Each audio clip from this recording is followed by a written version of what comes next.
sator, arrepo, tenet, opera, rotas. Catar, arreta, tenet, atera, ratak. Ce jeu d'intelligence en lien complexe développe des complémentarités à synthétiser pour se résoudre et se projeter vers l'univers initial. Catar, arreta, tenet, atera, ratak. Le libéré arrête de tenir à la terre rattachée. Sator à repos, tenet, opera, rotas. Le fixe à repos tient l'action de ce qui tourne. Catar, arreta, tenet, atera, ratak, sator, à repos, tenet, opera, rotas. Le libéré fixe à repos arrête de tenir à l'action sur terre de ce qui tourne rattaché. Le libéré fixe à repos arrête de tenir attaché à l'action de ce qui tourne sur terre.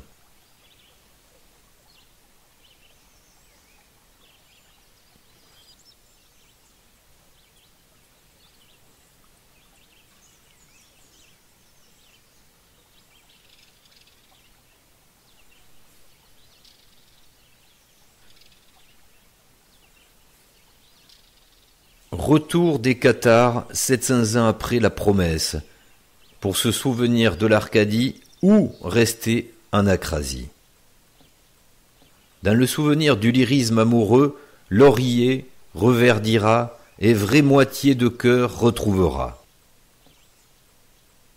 La réincarnation relative ou se réveiller dans l'absolu.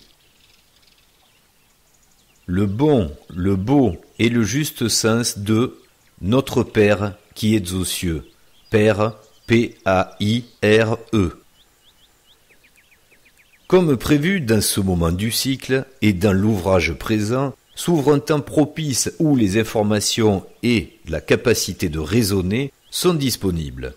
Une conscience moi-je peut dès lors se concentrer pour comprendre la différence entre un retour par défaut en acrasie ou se souvenir de l'Arcadie en la définissant. La langue française, encore très pertinente en démonstration des différences logiques entre l'absolu et le relatif, indique bien que dans ces cycles de réincarnation, naître est une négation de l'être. Pour le retour en Arcadie, où la naissance et la mort restent une idée exclusivement relative, nous allons préciser quelles circonstances peuvent provoquer le départ de l'acrasie.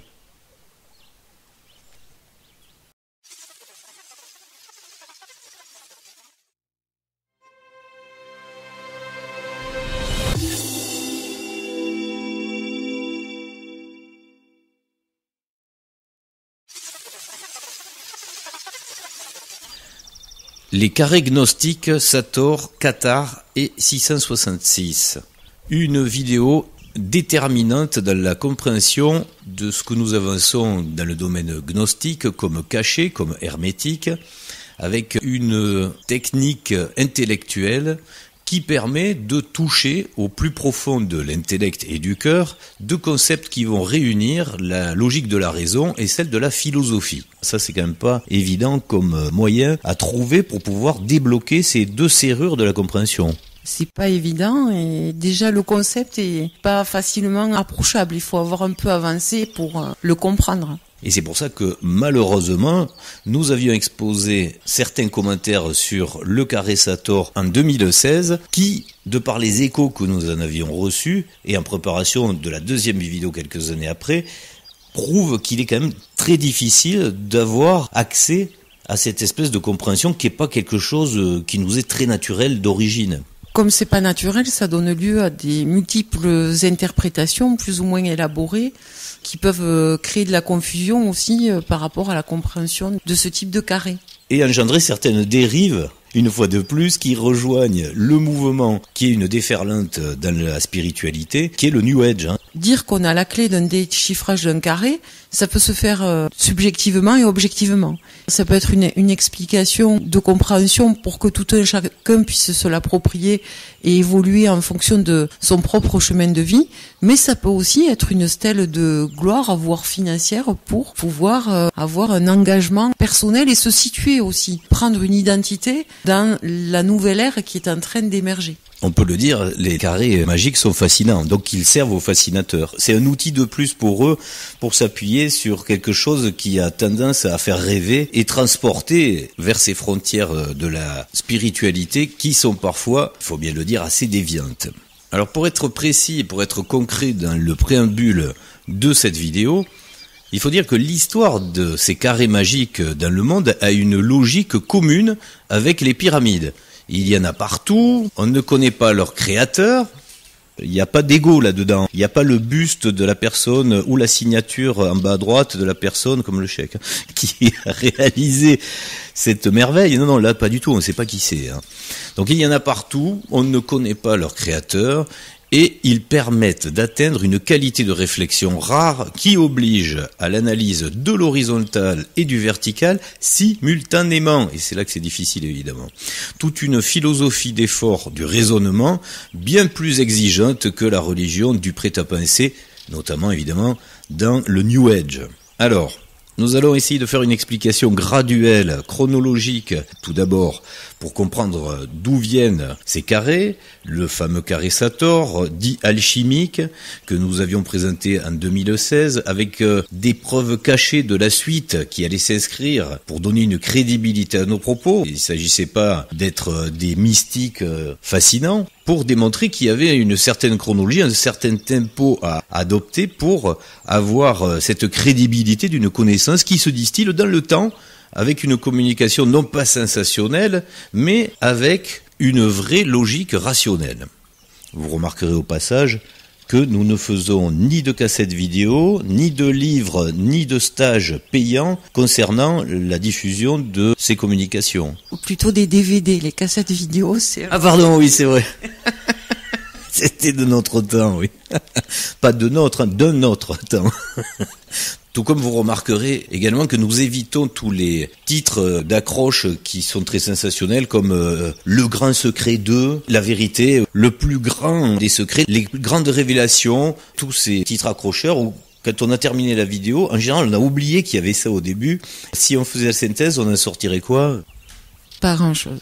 À travers cette chaîne et sur la réactualisation gnostique des carrés Sator, donc nous avons eu en 2016 le carré Sator avec les deux sujets cachés de rotondité, on l'avait glissé toujours avec les techniques de l'hermétisme, en indiquant sur la vignette de la vidéo un héron. Certains se sont sûrement posé la question de la présence de cet oiseau étrange au milieu d'un étang. Héron dans l'étang, évidemment, c'est un jeu de mots que vous pouvez largement comprendre à présent.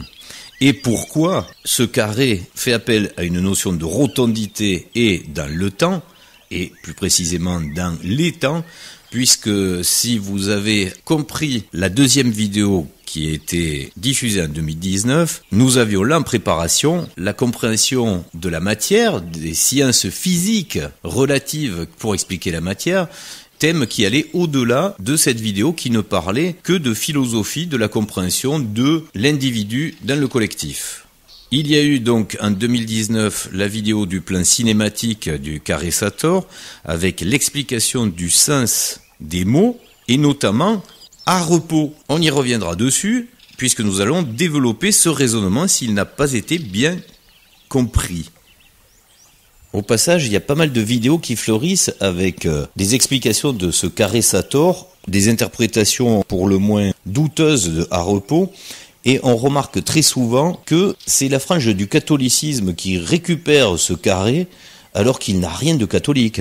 Au contraire, ce genre d'objet, on va dire, un message, est quand même antinomique par rapport à la religion catholique. Mais quand ça arrange, quand le message arrange et quand il permet de passer un temps, puisque on peut dire que la religion aujourd'hui, on lui reproche d'être d'un autre temps, bien là, le côté un peu fantastique devient mystique et donc religieux quelque part.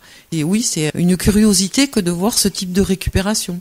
Mais si ça vous fait plaisir de le penser, il n'y a aucun problème. On n'est pas là pour vous retourner l'esprit, c'est justement pour préciser que chacun doit trouver intérêt à la réflexion à mener autour de ce carré. Si vous voulez y voir un paternostère dedans, c'est-à-dire notre père, au niveau qatar, on vous a déjà expliqué ce que c'est. Ça s'écrit P-A-I-R-E. C'est peut-être pas le même rapport amoureux, on va dire. Mais en tous les cas, sur le carré Sator, c'est exactement la même chose. si ça vous comble, si ça vous remplit de joie ou si ça vous permet d'atteindre un niveau de subtilité ou de spiritualité qui vous convient, restez sur la version du Paternoster donnée par nos amis catholiques. Il n'y a aucun problème avec ça.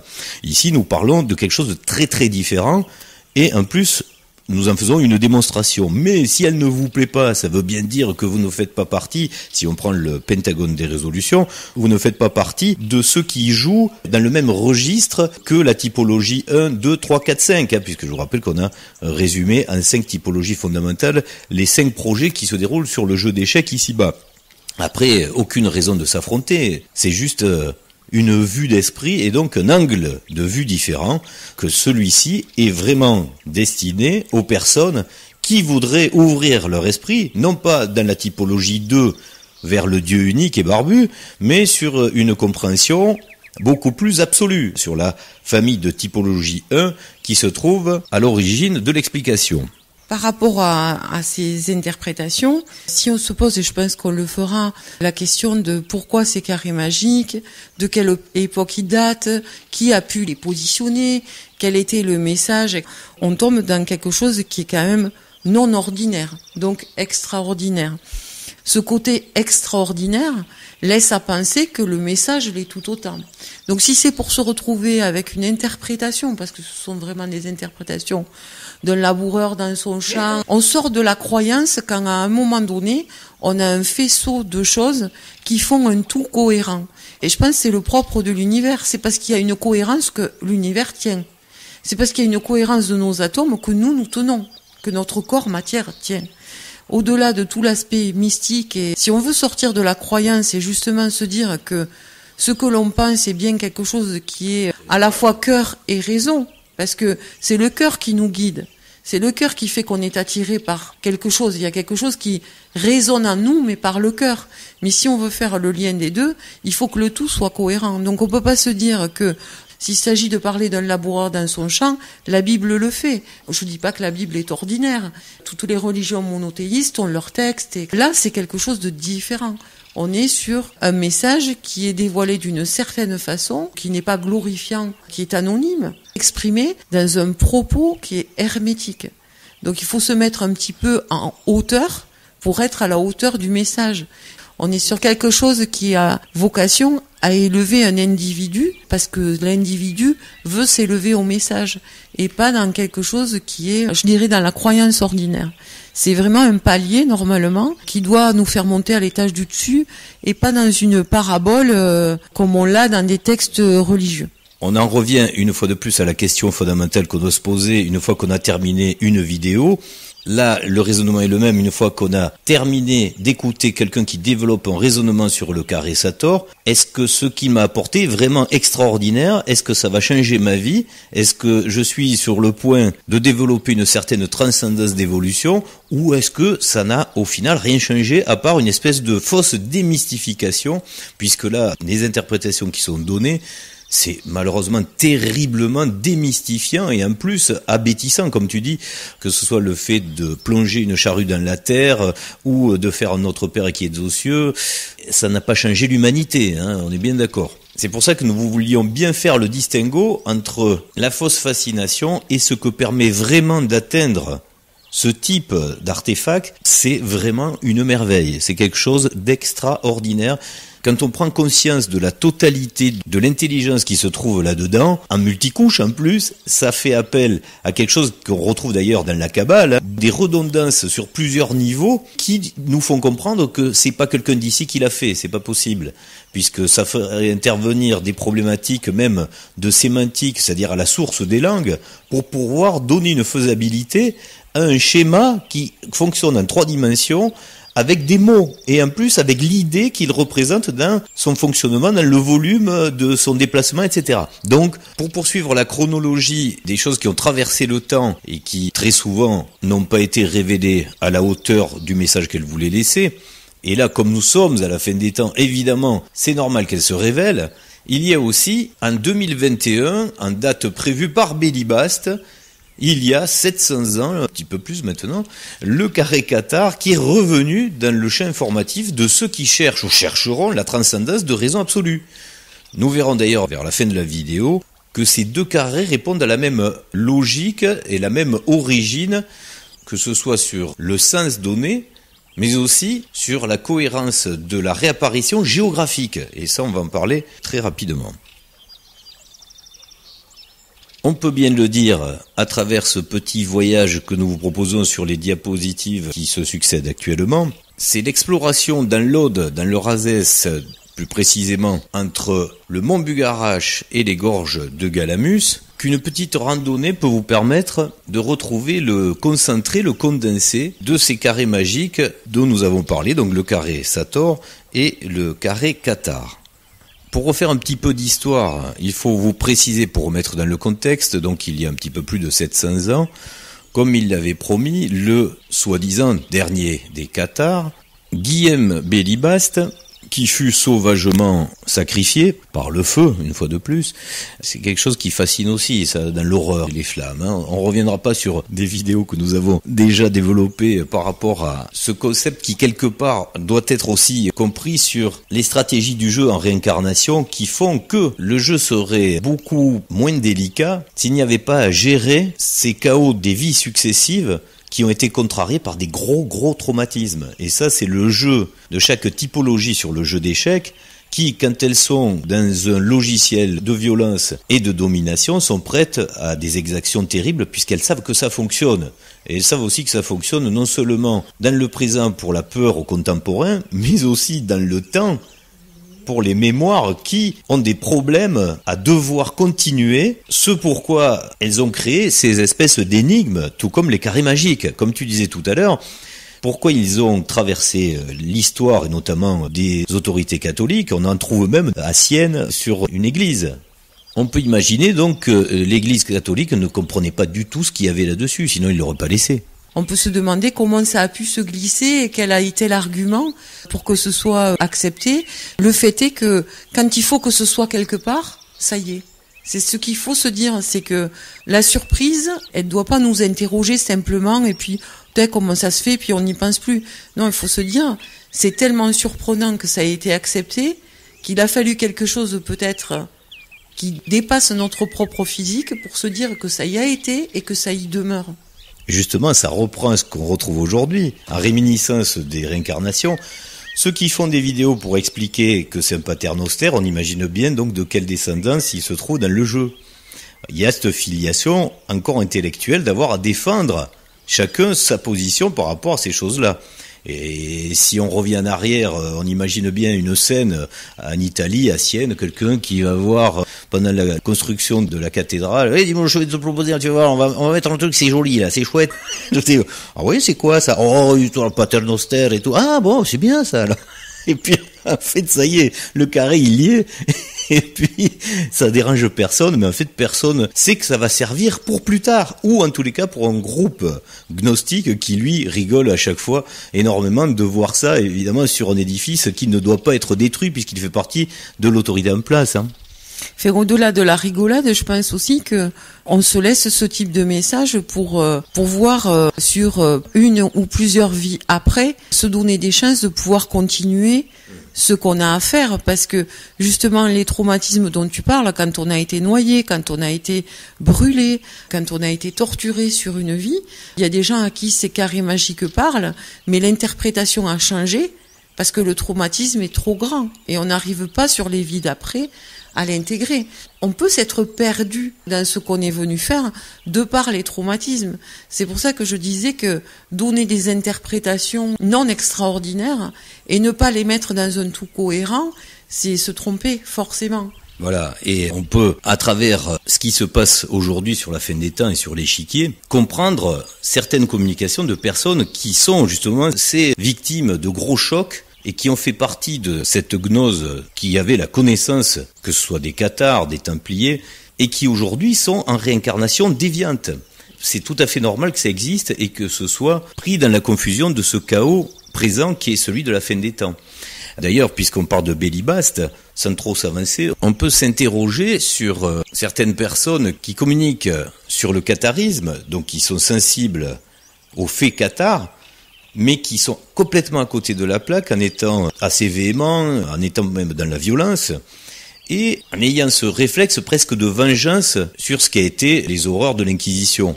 Le problème, c'est que la force et l'énergie et le désir de communication de personnes qui ont eu ces traumatismes va venir écraser le côté sage et ce qu'il y a à en retirer sur le fond du message.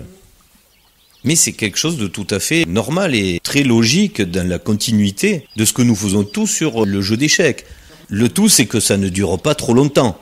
Il y a légitimité à avoir ce traumatisme et donc les problématiques que ça engendre, mais après, il faut retrouver ses esprits. Et ça, on peut le vérifier avec ce que j'appellerais des templiers déviants, et c'est vrai qu'il y en a encore plus que des cathares déviants, puisqu'ils ont une puissance de communication et une force de conviction encore plus forte, et une fois de plus, c'est pas par mauvaise intention, c'est en réaction à ce traumatisme et son propre chaos à résoudre au milieu de tout ça.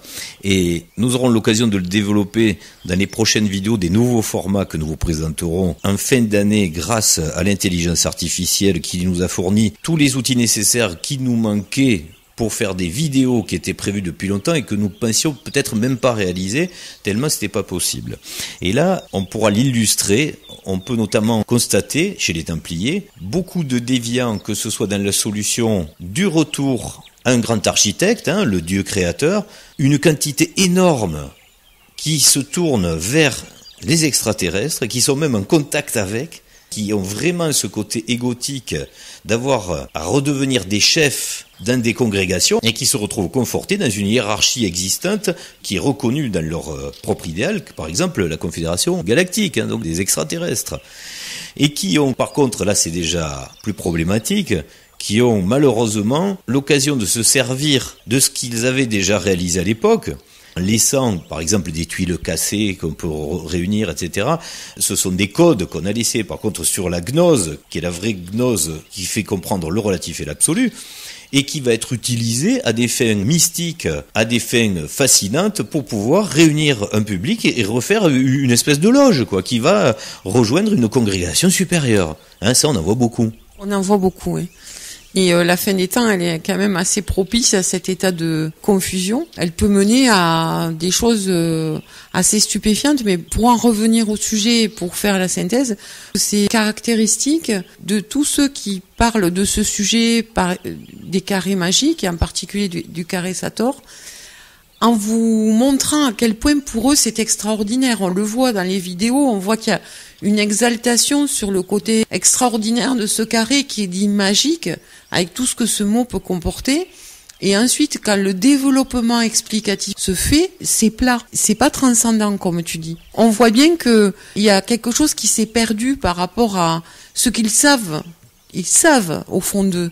Parce qu'ils l'ont vécu. Oui, mais ils le savent pas précisément, puisqu'en fait, ils ont l'idée de sorte de la puissance qu'il y a à comprendre là-dedans, mais par contre, comme elle leur échappe, en fait, il y a quand même un sacré décalage.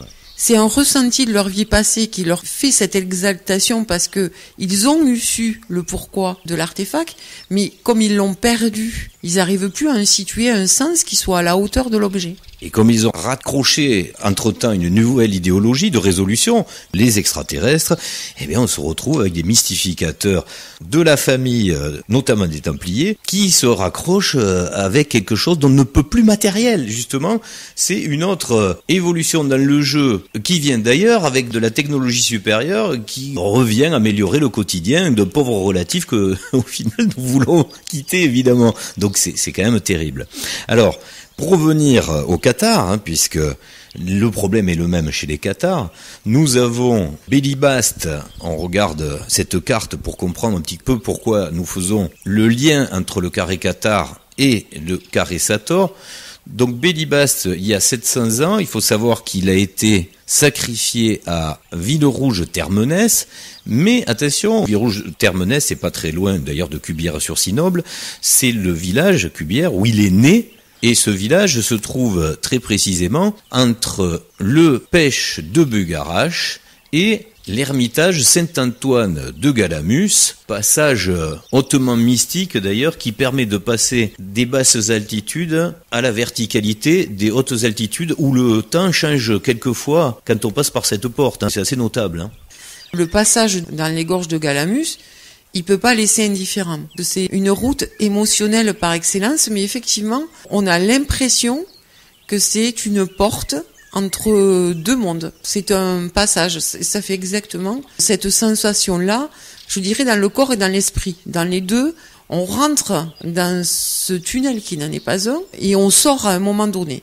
Et effectivement, la météo peut être très différente à l'entrée et à la sortie.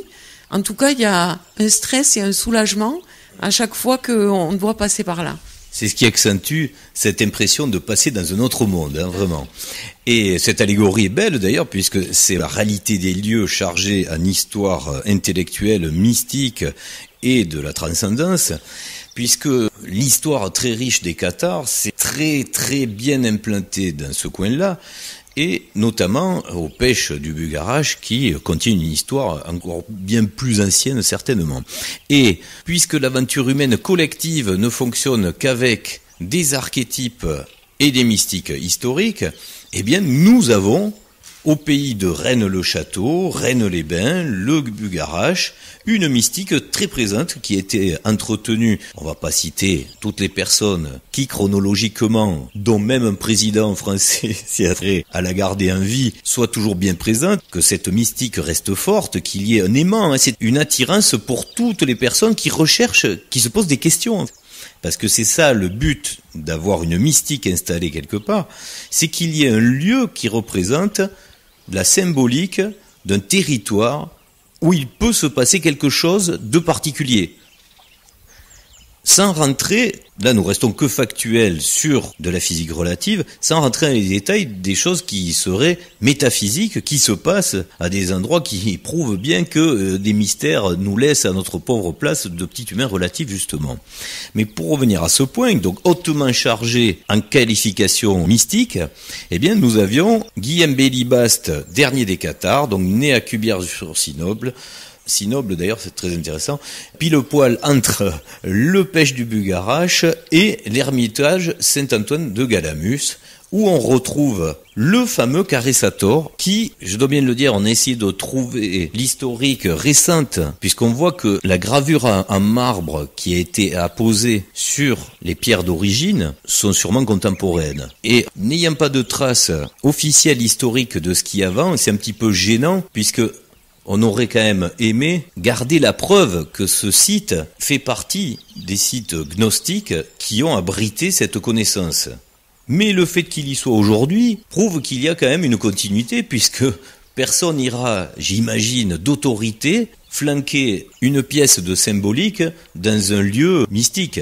Donc, dans l'explication de la compréhension de ce qui se passe sur un jeu d'échecs comme le nôtre, le fait qu'au moment présent nous ayons ce Carré-Sator, c'est quand même l'essentiel pour la vérification. D'autant plus que nous qui faisons partie d'une certaine continuité de ce qui s'est passé là-bas, nous comprenons les codes de ce qui se trouve juste au-dessus et qui pour le compte est vraiment ancien. C'est-à-dire le visage qui s'exprime juste au-dessus du carré.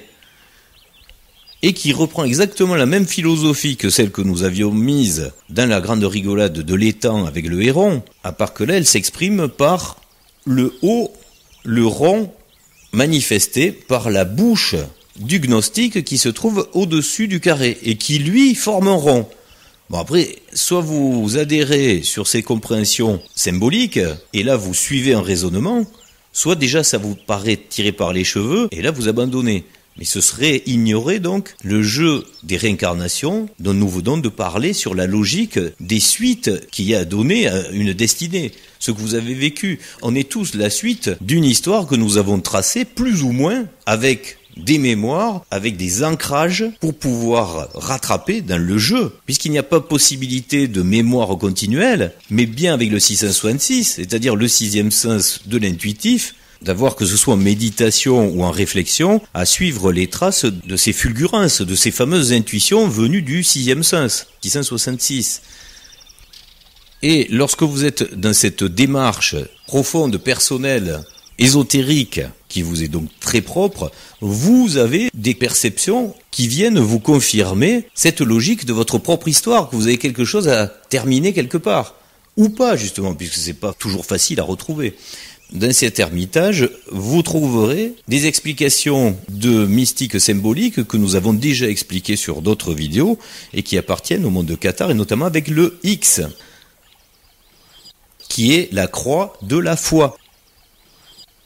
On a déjà expliqué en détail la différence entre la croix posée par le plus et celle de la multiplication qui est donnée par la foi, qui, entre parenthèses, va prendre un essor assez incroyable au niveau mondial, à croire même qu'elle va faire partie peut-être du basculement vers la prochaine ère, puisqu'elle va être utilisée à outrance par Elon Musk et toute sa cohorte concernant le tout nouveau monde qui va s'imposer, que ce soit à travers des applications sur l'intelligence artificielle, sur l'univers virtuel de moyens bancaires ou d'applications diverses et variées pour vous simplifier la vie. Alors, on ne va pas parler en détail de stratégie, puisque ça on le fait en général dans la géopolitique sur la vidéo de fin d'année, où nous étudions dans le Pentagone des résolutions où en sont les 5 familles sur ce jeu d'échecs. Mais on peut au passage le dire, puisqu'on parle du X. On revient à la visite de cet ermitage pour, et c'est cocasse, signaler, c'est presque du vandalisme, mais il fallait quand même le corriger. Le centre de cette gravure, le N, était pas dans le bon sens, effectivement. Alors quelqu'un de très avisé, mais qui n'était pas équipé de bon matériel, on dirait, parce que c'est mal fait. C'est pas bien fait, mais si c'est la reproduction de ce qui avait été fait et qui avait été corrigé sous l'ancienne plaque, on a au moins reproduit la même chose. Parce que le N est à l'envers. Faut pas mettre un N à l'endroit sur un carré Sator. Là aussi, on l'a déjà expliqué pourquoi c'est un N à l'envers.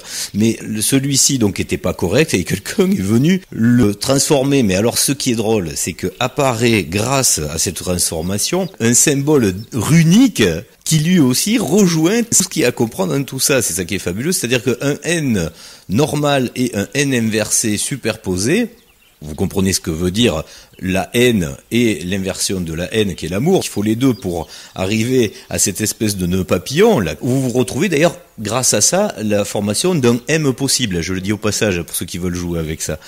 Et c'est en rune la lettre d'Agaz. C'est la lettre qui symbolise le passage d'un état à un autre.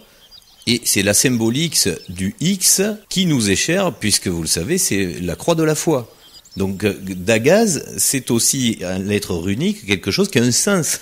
Cet événement qui peut paraître une erreur permet de pratiquer quelque chose qui nous est cher également dans l'hermétisme, c'est de jouer avec de la géométrie en miroir, en superposition, et le fait de ne pas le faire soi-même, mais que quelqu'un par correction le fasse pour rétablir une vérité géométrique, révèle une nouvelle vérité géométrique qu'on n'aurait pas forcément explorée. Oui, sachant que ce quelqu'un, on ne peut jamais exclure que ce soit son prochain qui corrige. Exactement. C'est ça le prochain. Quand on parle du prochain, aimer son prochain, on est le prochain de la réincarnation d'avant. Tout à fait. Et on peut se dire que ce que on peut penser une erreur, en fait, ça aurait été lissé et corrigé, de sorte qu'on ne voit pas ce qui avait été fait avant. Ça aurait été une erreur. Mais là, on parle de quelque chose qui, une fois corrigé, fait apparaître autre chose. Et ça aussi, ça fait partie de la magie de ces carrés, puisque on peut se dire que la métaphysique, c'est ça, ça a quelque chose d'évolutif avec le temps, qui permet de révéler à un moment d'un cycle, quand c'est opportun, un certain nombre de choses. Alors les carrés Sator, qu'on connaît bien à travers le monde, sont tous composés avec les lettres communément à l'endroit. Ce carré a quelque chose quand même de particulier et de supérieurement symbolique par rapport aux autres.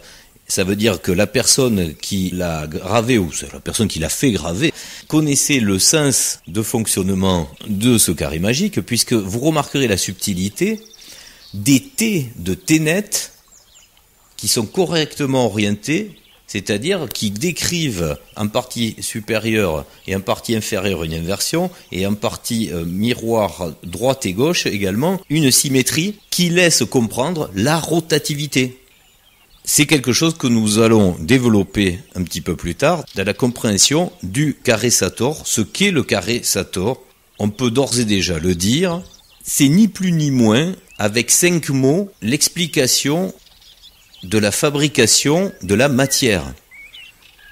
C'est ni plus ni moins que le plan de compréhension, de cohésion et d'agglomération de la matière. C'est pour ça que nous allons reprendre quelques diapos de la vidéo sur le carré Sator que nous avions présenté avec sa cinématique pour qu'elle puisse révéler cette compréhension de la mécanique et de l'aspect énergétique qui doit se comprendre dans l'élaboration de la matière. Alors, comme ça n'a pas été forcément compris, nous allons donc reprendre ces quelques plans de la cinématique pour pouvoir vous les expliquer en détail. Comme promis dans cette vidéo, nous allons entrer dans la précision d'explication des carrés et nous allons démarrer avec le carré Sator qui a été l'objet de 2 vidéos dont la deuxième est la plus importante pour cette compréhension de ce qu'est le plan de fonctionnement, le plan de création de la matière. Nous allons faire cette explication avancée de la conscience de l'état de la matière grâce à ce carré Sator. Comment se compose la matière avec son échelle? On verra qu'il y a beaucoup de vide et d'énergie. C'est ce qui fait aussi le problème dans la conscience de ceux qui veulent mystifier, de ceux qui veulent fasciner leur auditoire pour le perdre dans des faux concepts sur la matière et qui peuvent s'emparer de nouvelles idées, notamment grâce à la physique quantique, pour exprimer la non-matière, de dire qu'en fait, lorsqu'on est intelligent, lorsqu'on est spirituellement élevé, la matière n'existe pas, on réalise que le temps n'existe pas et que la matière n'existe pas. Ça, c'est le comble pour la conscience et donc les démultiplications des consciences absolues, d'avoir eu le talent justement de créer quelque chose alors qu'il y avait du vide. Rendez-vous compte de l'ineptie que ça peut représenter et le total mensonge, vraiment à un but manipulatoire et fascinatoire, de dire que la matière n'existe pas. Il faut bien imaginer que tout le talent, toutes les capacités extraordinaires de la création tient à l'expression de la matière. Donc nier ça, c'est être vraiment un nihiliste au plus haut niveau. Le qualificatif que nous employons pour ces fascinants depuis le début sur cette chaîne, avec le milieu New Age qui est le véritable représentant de ce nihilisme et toutes ces dérives, toutes ces déviances qui s'expriment autour de ces fascinations de la matière où le temps n'existe pas. Alors très fort, pour le temps qui n'existe pas, certains disent aussi que le futur est déjà réalisé. En même temps, le temps n'existe pas, mais il y a quand même un futur. Ça fait beaucoup quand même de contradictions tout ça. C'est surtout que, en fait, on voit pas trop en quoi on serait supérieur si on dénie d'emblée toute forme d'omniscience et d'omnipotence. Et si la matière et le temps n'existent pas, à quoi pourrait nous servir l'omnipotence, l'omniscience, si ce n'est pas pour créer des choses, les jouer, les rejouer et constamment inventer? Pour résumer, on peut le dire comme ça, sans ce support, cette interface d'expression, c'est une inexistence totale. Il se passe rien. Il n'y a même pas du son. Il n'y a pas de son, il n'y a pas d'image, donc il ne se passe rien. C'est très mortifère au final du coup ça. Nous allons voir avec l'étude et la compréhension de ce carré Sator également que le comportement de la matière est une vraie programmation. Et on va même philosophiquement et sémantiquement donner les ponts pour expliquer dans le jeu que les joueurs ont laissé aux jouets des indications à travers la langue, à travers le fonctionnement des principes pour pouvoir le réaliser. Soit vous en prenez conscience, soit vous n'êtes pas fait pour en prendre conscience et c'est pas un problème. On le verra, selon le pentagone des résolutions, selon de quelle typologie vous appartenez dans le jeu, dans la chronologie de votre jeu, puisqu'on le rappelle, il n'y a pas d'élément joué supérieur ou inférieur, c'est juste un décalage obligatoire dans les 5 typologies pour qu'il puisse y avoir un combat. C'est comme un jeu d'échecs, il faut exprimer une opposition, donc un gagnant et un perdant, ce qui n'existe pas évidemment dans l'absolu, où tout est omniscient et omnipotent. Dans l'expression de ce théâtre de jeu, il faut bien des gagnants et des perdants et des idéologies différentes et qui s'expriment du moment selon la typologie de laquelle vous faites partie.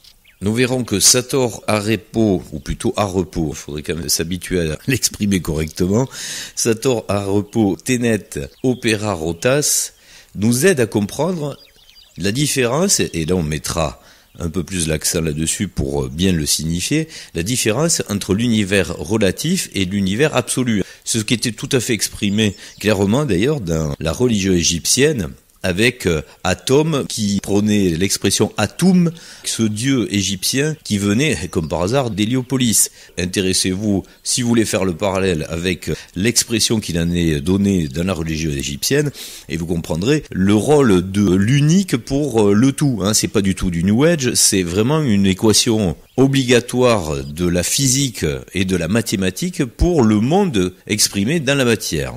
Dans cette présentation, nous allons effleurer également l'idée plus compliquée.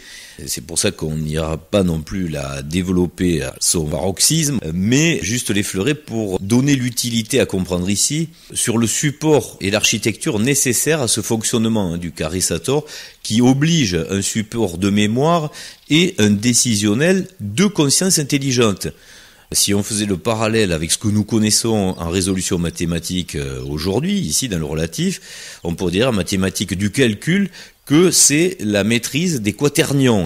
Il y a cette compréhension à trouver dans le parallèle avec les quaternions. Bon, alors comme c'est très compliqué évidemment à développer, puis ça nous intéresse pas vraiment de rentrer dans ce détail de cette mécanique, ce qui nous intéresse c'est d'en aborder la conscience par rapport à la philosophie pour comprendre la cartographie générale du jeu, de l'interaction entre l'absolu et le relatif, pour ceux qui seraient de la typologie 1, de pouvoir le prendre en conscience pour réaliser le souhait d'avoir ajusté cette boussole, puisque comment on pourrait projeter son retour, donc son réveil de l'être du soi-je dans l'absolu, si dans le relatif, le moi-je n'en a pas eu l'idée.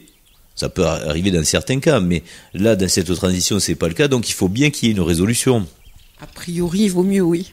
Donc, tous ces éléments que nous présentons sont là pour ça, c'est pour cette prise en conscience. Alors pour les femmes, je sais que c'est plus difficile, parce que ce que nous voyons là, c'est quand même typiquement masculin. Mettre les mains dans la matière, c'est presque de la mécanique. Je veux pas faire du sexisme d'attribution sur les disciplines, mais c'est comme ça, c'est la nature des choses. C'est quand même pas très féminin. Mais pour autant, on l'a dit, ce sont des carrés magiques. Je pense qu'ils peuvent toucher tout un chacun qui cherche, notamment l'aspect philosophique aussi, qui est peut-être un peu moins masculin. Après, on trouve chacun son chemin de résolution, mais les carrés, en principe, parlent à tout le monde. Avec plus ou moins de difficultés, évidemment. On le constate sur la périodicité de vues sur cette chaîne. Ce sont souvent les mêmes personnes qui regardent plusieurs fois les vidéos, puisque effectivement, il est quand même recommandé, lorsqu'on n'a pas forcément intégré une idée, un concept, de le remanier, de le réfléchir, de réécouter, pour pouvoir le cerner réellement. Tout simplement le comprendre. C'est pour ça que je dis ça, c'est pour dédramatiser un petit peu, même si c'est pas votre partie de comprendre exactement la mécanique de la matière, c'est pas très grave. Ce qui compte, c'est avant tout d'en avoir l'idée de l'utopie de la philosophie, de ce pourquoi vous êtes venu jouer dans le relatif, et ce pourquoi votre idéal d'aujourd'hui rejoint l'utopie pour repartir du bon côté. Là, c'est une prise en conscience de faisabilité de la matière qui peut aider certains à définir la subtilité des différences entre vivre dans le relatif et dans l'absolu, mais elle n'est pas absolument nécessaire.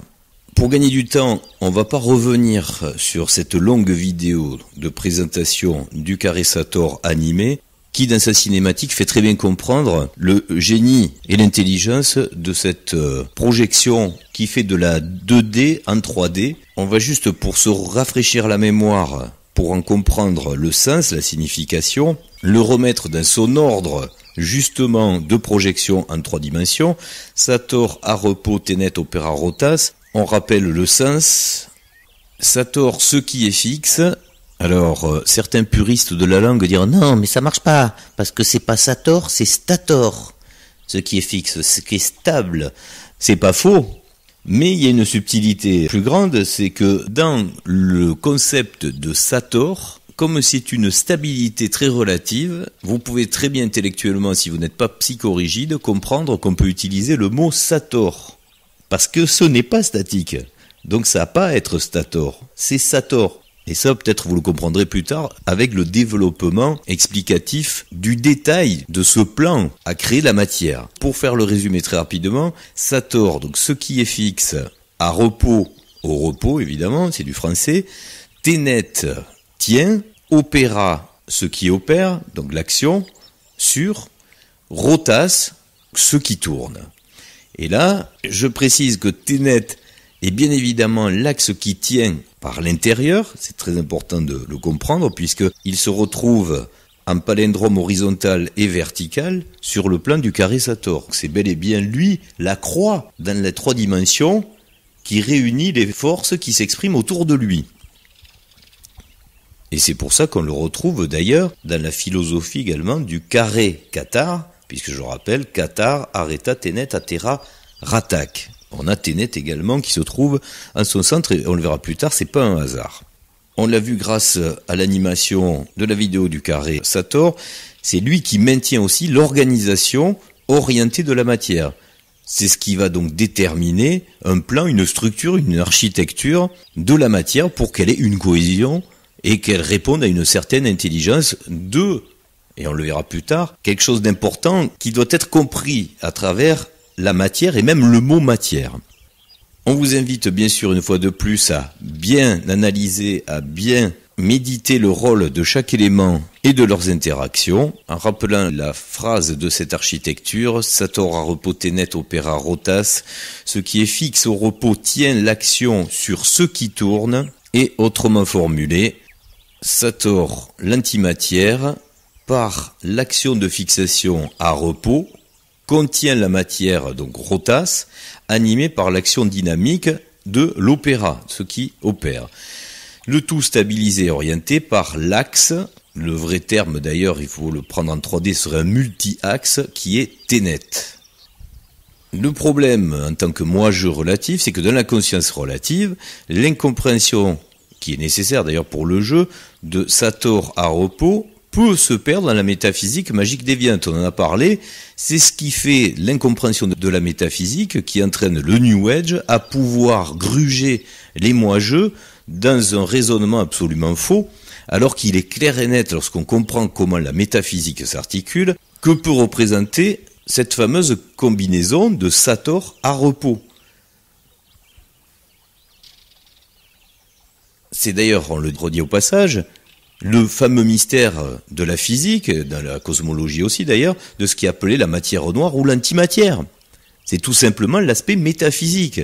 C'est la chose qu'on ne comprend pas encore dans l'équation, et c'est tout à fait normal, puisque selon le degré de conscience que vous avez en tant que moi-je dans l'étape du jeu, dans la chronologie du pentagone des résolutions, de par votre conscience, vous n'avez pas droit forcément à la même maîtrise de la physique et de l'énergie. Et ça, vous le comprenez lorsqu'on va développer un petit peu plus loin l'imagerie, la compréhension par l'image de ce qui est très petit, de ce qui s'opère dans la matière, c'est que cette cohésion qui tient les choses, qui tient les planètes autour du Soleil, qui tient l'électron ou les atomes dans une articulation de cohérence, c'est bel et bien pour nous de la métaphysique.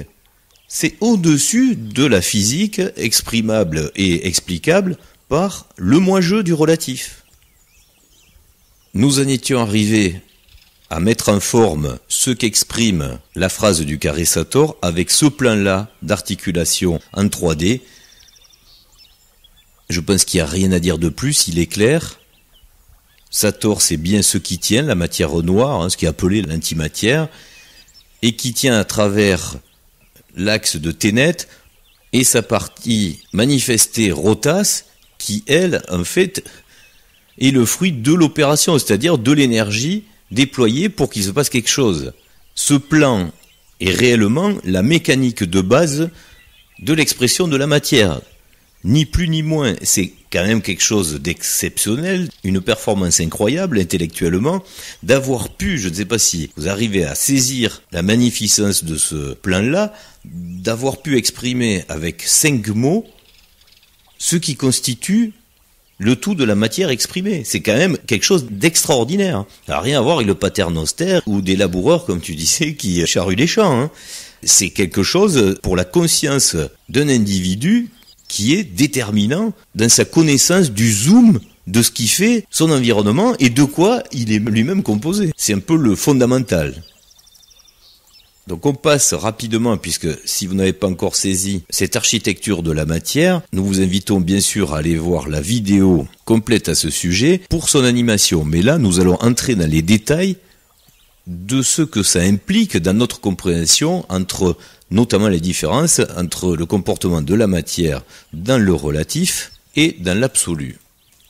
Puisqu'il faut le rappeler au passage, nous l'avions déjà glissé dans pas mal de nos explications en vidéo, la différence déterminante de l'état de la matière entre le relatif et l'absolu, c'est bien le comportement qui répond d'une programmation de la matière. On l'avait illustré sur des photos qui montraient bien des végétations dégradées et des végétations qui pouvaient rester stables dans un système qui n'est pas le nôtre, puisque nous ne connaissons que la matière qui se dégrade et qui sert d'ailleurs, paroxysme de la folie du jeu, qui sert de compost pour la suite de la vie, donc la reproduction. C'est quelque part, vu de l'absolu, schizophrène et même qui touche à la psychopathie.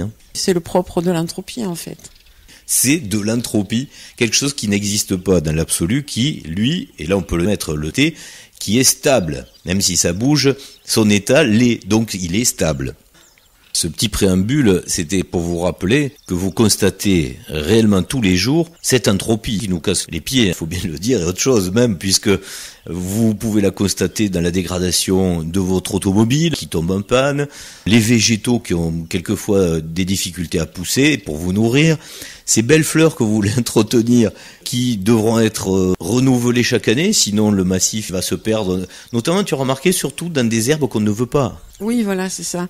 Mais c'est ce qui fait qu'ici, si on n'a pas un point de recherche, si on ne cherche pas à comprendre qui on est, ce qu'on fait ici, pourquoi ici, quel est le sens de notre vie quelque part, et ce qui nous permet après d'envisager le où on va. C'est un jour sans fin en fait.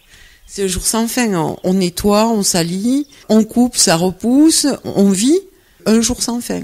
Toi qui entretiens des massifs fleuris, par exemple, tu en as vraiment ras-le-bol de remettre l'ouvrage sur le métier.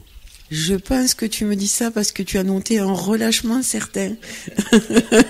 Je crois qu'on en a tous un petit peu assez de traîner dans le relatif. On a envie de profiter quand même de la stabilité de l'absolu.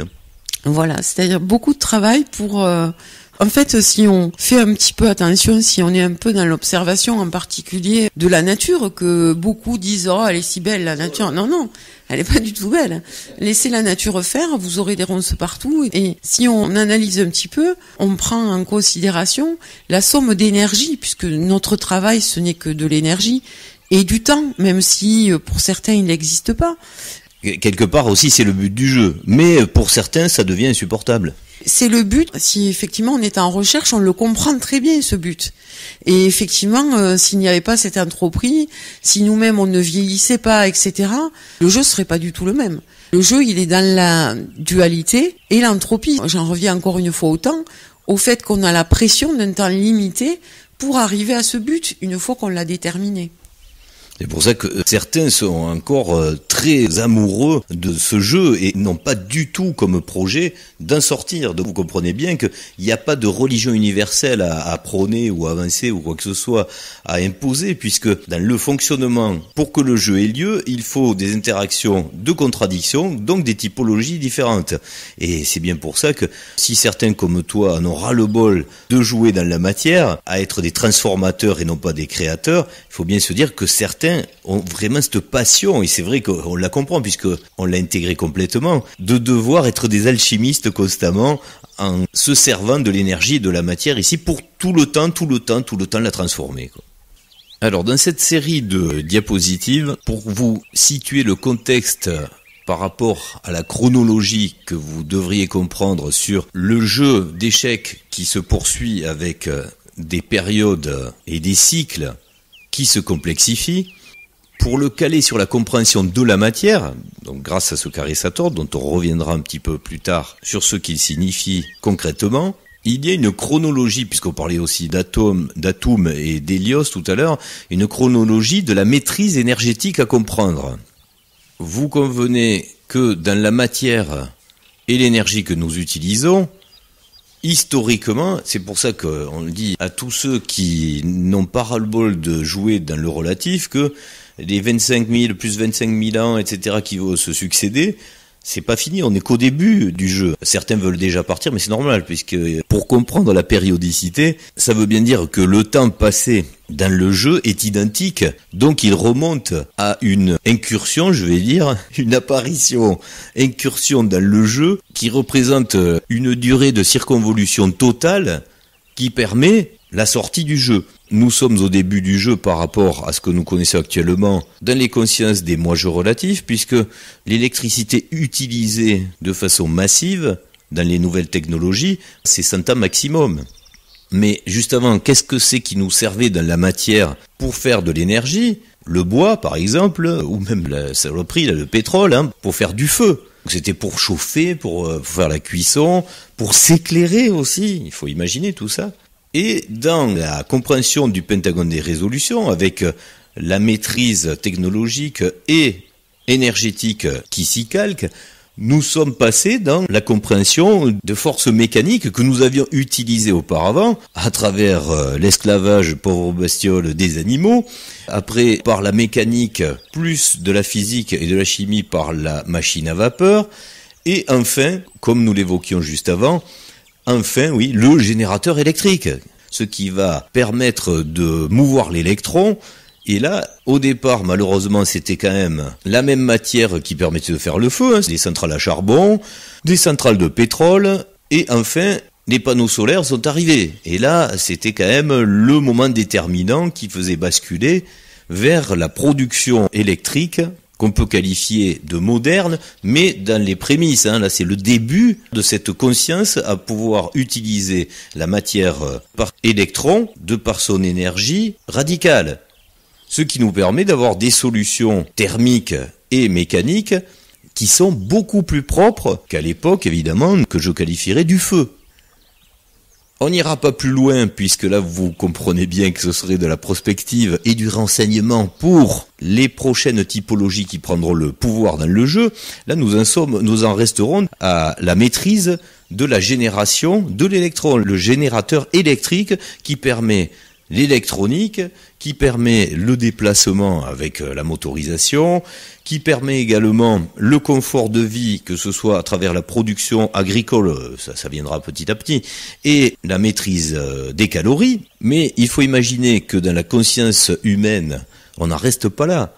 Là, c'est juste le début par rapport à l'aventure de la typologie 3, qui permet de passer de l'explication des dieux, comme par exemple dans la Grèce antique où on donnait sur les principes physiques des noms de dieux. C'est pas qu'ils étaient stupides, c'est qu'il fallait bien matérialiser une force. C'est une force, un principe qui est nominativement décrit, dont on va parler autour d'une allégorie, mais qui reste juste. Là maintenant, vous avez la maîtrise non seulement de la compréhension du comportement de ces forces-là, mais en plus, puisque vous en comprenez des plus petites particules, vous allez donc la maîtriser. Mais c'est pas le final pour arriver jusqu'à la métaphysique. Entre-temps, il y a pas mal d'étapes, puisque l'étape suivante sera évidemment à travers les amis extraterrestres ou ennemis, il y a de tout, qui font que passer peut-être cette fois, mais qui s'installeront la prochaine fois, ou qui donneront, en tous les cas, l'impression d'apporter une nouvelle technologie. Et là, ce sera différent, évidemment. On passera à un stade supérieur, celui d'avoir de l'énergie sortie du vide. On est presque dans la métaphysique, là, il faut bien le dire. Ce sera une interface toujours dans la logique de la compréhension d'un moi-jeu relatif. On parlera par exemple de la physique des plasmas avec le contrôle aussi de la gravité, de l'antigravité, etc. Mais ça restera de la transformation. C'est pas de la création, c'est pas de l'omnipotence, c'est toujours d'avoir à prendre un élément qui existe déjà pour soit le modifier, soit le contrôler. Donc, vous pouvez tirer le fil de cette logique et vous comprendrez ce qui se passera après jusqu'à la typologie 5 de nos fameux faux métaphysiciens dont les sois-jeux, dont les joueurs auront donné de faux pouvoirs limités pour qu'ils s'affrontent dans la métaphysique avec les fameuses baguettes magiques et tout ça. Là, nous nous sommes arrêtés à notre époque, mais n'hésitez pas à faire des méditations pour bien comprendre où ça mène tout ce principe. Et dans ce schéma où on peut voir des forces rétrogrades, en sources génératrices qui vont fabriquer de l'électricité, On va même rajouter quelque chose qui fait un peu la période tampon de compréhension entre la matière la plus petite et son utilisation la plus grande, c'est-à-dire, comme on le disait tout à l'heure, il y a eu des combustibles fossiles, la force hydraulique ou éolienne, mais aussi cette fameuse fission nucléaire. Certains iront plus loin, même dans le délire de la fusion aussi nucléaire. Ce sont des sources de l'intelligence humaine relative utilisables, c'est vrai. Mais lorsqu'on comprend qu'est-ce qu'elle représente dans la physique, de la philosophie des émotions que moi-je est venu vivre dans le relatif, c'est un élément de destruction terrible. C'est un élément de destruction, une épée de Damoclès qui permet de vivre d'ailleurs des aventures fantastiques, puisque sur l'échiquier, c'est ce qui fait que dans la géopolitique, il existe des tiraillements, des stratégies extraordinaires. C'est vrai. Mais il faut bien comprendre que c'est aussi l'élément des émotions les plus crasseuses qui peuvent engendrer des situations les plus horribles. Toute cette chronologie de la maîtrise de l'énergie doit vous faire comprendre aussi que l'origine de l'énergie est unique. Que ce soit celle que nous avons évoquée à travers la fission, la fusion nucléaire, les forces hydrauliques, éoliennes, fossiles, etc. Dans le relatif, je dis bien dans le modèle d'un univers relatif, tout n'est engendré que par Hélios. Donc le soleil fournit les forces mécaniques, que ce soit à travers l'horizontalité, l'animal, la machine à vapeur, donc les combustibles fossiles, etc. Si vous avez compris, l'intelligence maintenant, c'est plutôt de passer en direct, c'est-à-dire dans le vertical, direct du soleil au photovoltaïque. Après, vous comprendrez ce que vous voudrez avec ça, mais le côté horizontal, une fois de plus, c'est à proscrire. C'est ce qui va créer des problèmes. Par contre, si vous voulez vivre un âge d'or qui sera le plus apaisé possible, et normalement ce sera le cas, vous allez utiliser, mais vous avez vu qu'il y a de la résistance quand même, Il y a toujours ce combat de ceux qui veulent, alors soit du pétrole, garder le pétrole, soit garder du nucléaire, qui vont vous dire les voitures électriques, c'est pas bien pour ceux qui veulent du pétrole. C'est plus compliqué pour ceux qui veulent garder les centrales nucléaires, les voitures électriques, c'est pas mal, mais bon, il y en a trop, alors ils savent pas. Bon, là on est dans un chaos très difficile, Mais dites-vous bien que des solutions, elles y sont. Le stockage énergétique, les batteries, etc. C'est ce qui va donner justement toutes ces solutions qui sont pour l'instant très difficiles à envisager sur la totalité de la planète. Mais l'axe vertical, il est bien là, il faut le comprendre. La génération électrique directe du photovoltaïque, pour l'instant, c'est la seule et la meilleure solution pour passer directement du fournisseur universel jusqu'au joueur du relatif. La résistance qu'on constate aujourd'hui, elle est aussi affaire de conscience. Normalement, le photovoltaïque nous interroge aussi sur notre capacité d'autonomie. Parce qu'il n'y a aucun intérêt à continuer à raisonner sur le fait qu'un grand opérateur va remplir des champs de panneaux qu'il va acheminer en perdant en plus de l'énergie jusqu'à chez nous.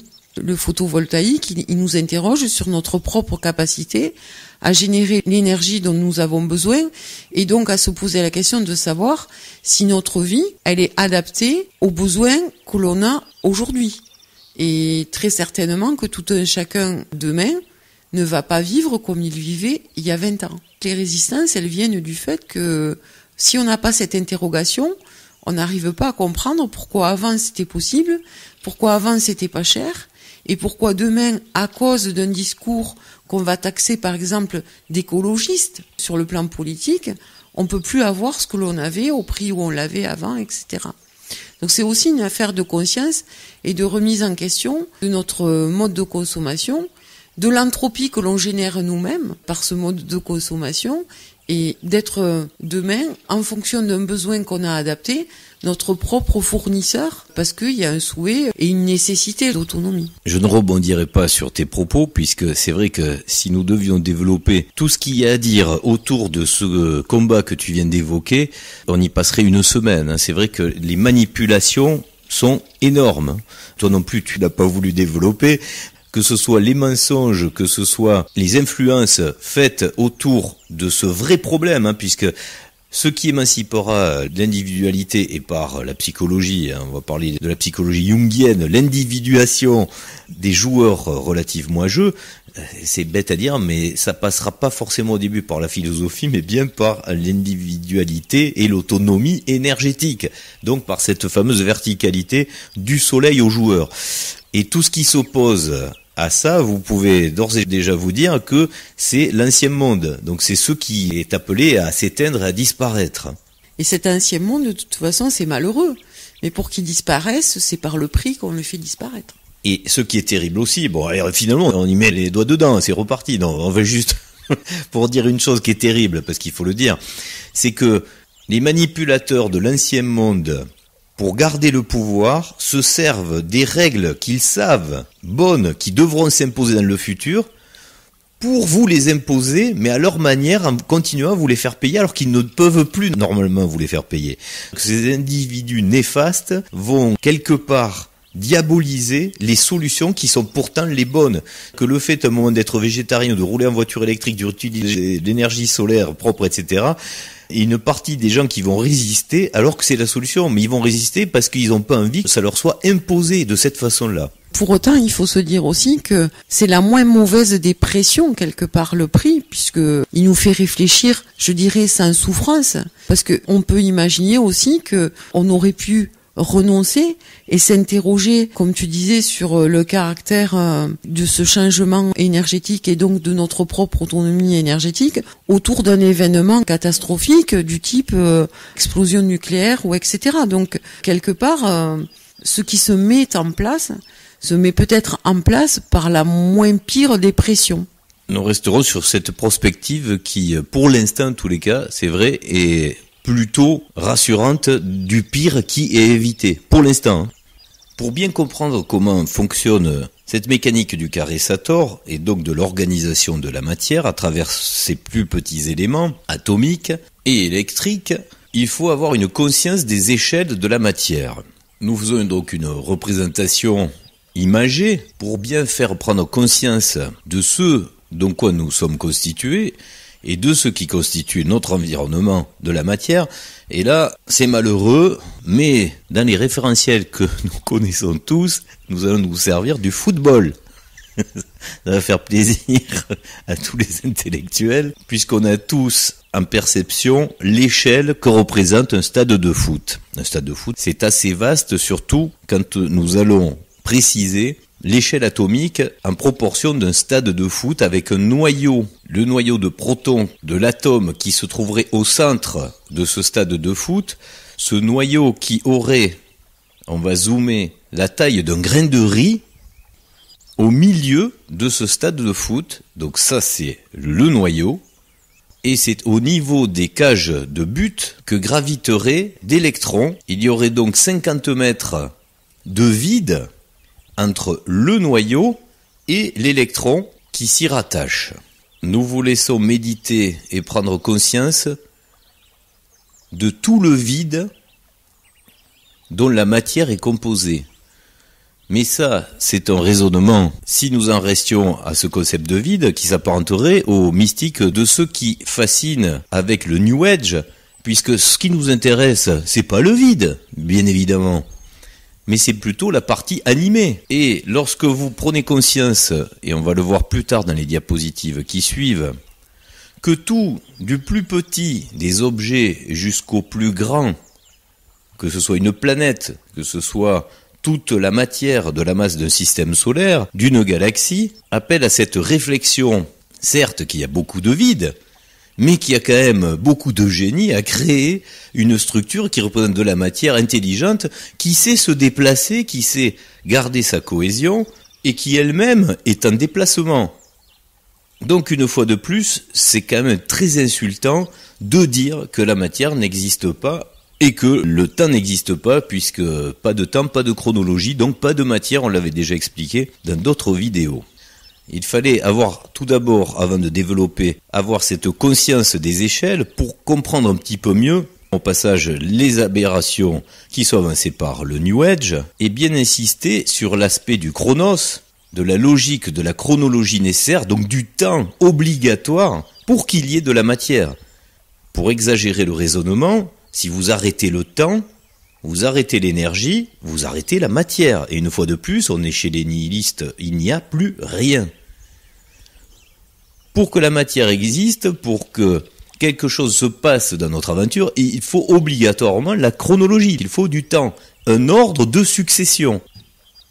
Et pour bien imager ce qui fait que la perception de la matière est possible, c'est bel et bien la vitesse des électrons autour du noyau, qui est représenté par ce nuage électronique, qui, à la façon d'une roue avec des rayons, s'il était arrêté, vous passez le doigt à travers, et lorsque la roue tourne très vite, vous ne passez plus le doigt à travers.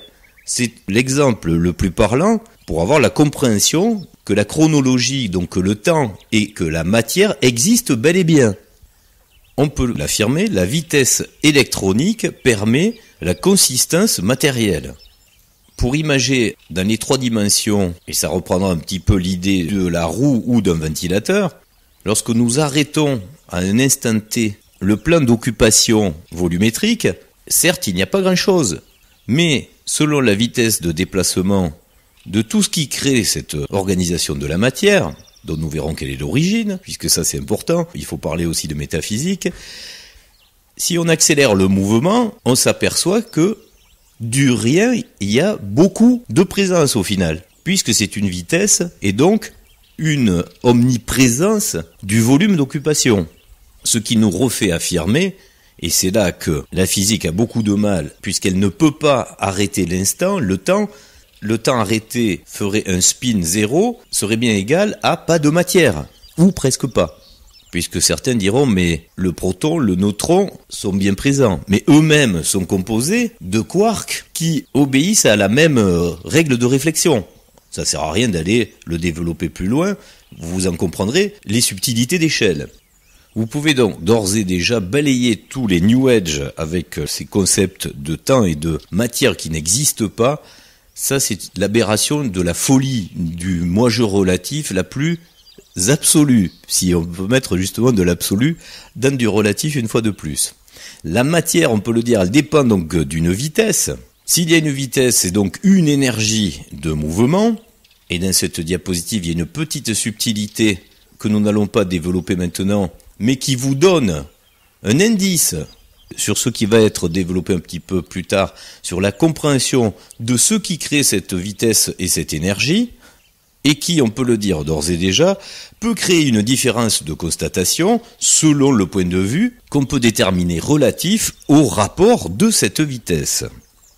Si vous êtes un moi-je relatif compris dans un monde matériel déterminé à la vitesse relative du moi-je, pour illustrer ces différences relatives de point de vue, nous allons parler de missiles, parce qu'on n'aime pas la guerre, mais ça peut servir aussi. Nous allons parler de missiles, puisque ça va très vite, c'est pour ça, qui traversent le champ de vision de moi-je relatif et bien plus éloigné que le moi-je relatif, le soi-je absolu, le joueur donc et son jouet par procuration, qui assiste au même déplacement dans l'environnement de ce missile dans le relatif. Vous comprendrez aisément que le point de vue du moi-je relatif est beaucoup plus restreint, beaucoup plus rapide, beaucoup plus succinct que celui du soi-je qui lui a une perception plus élargie.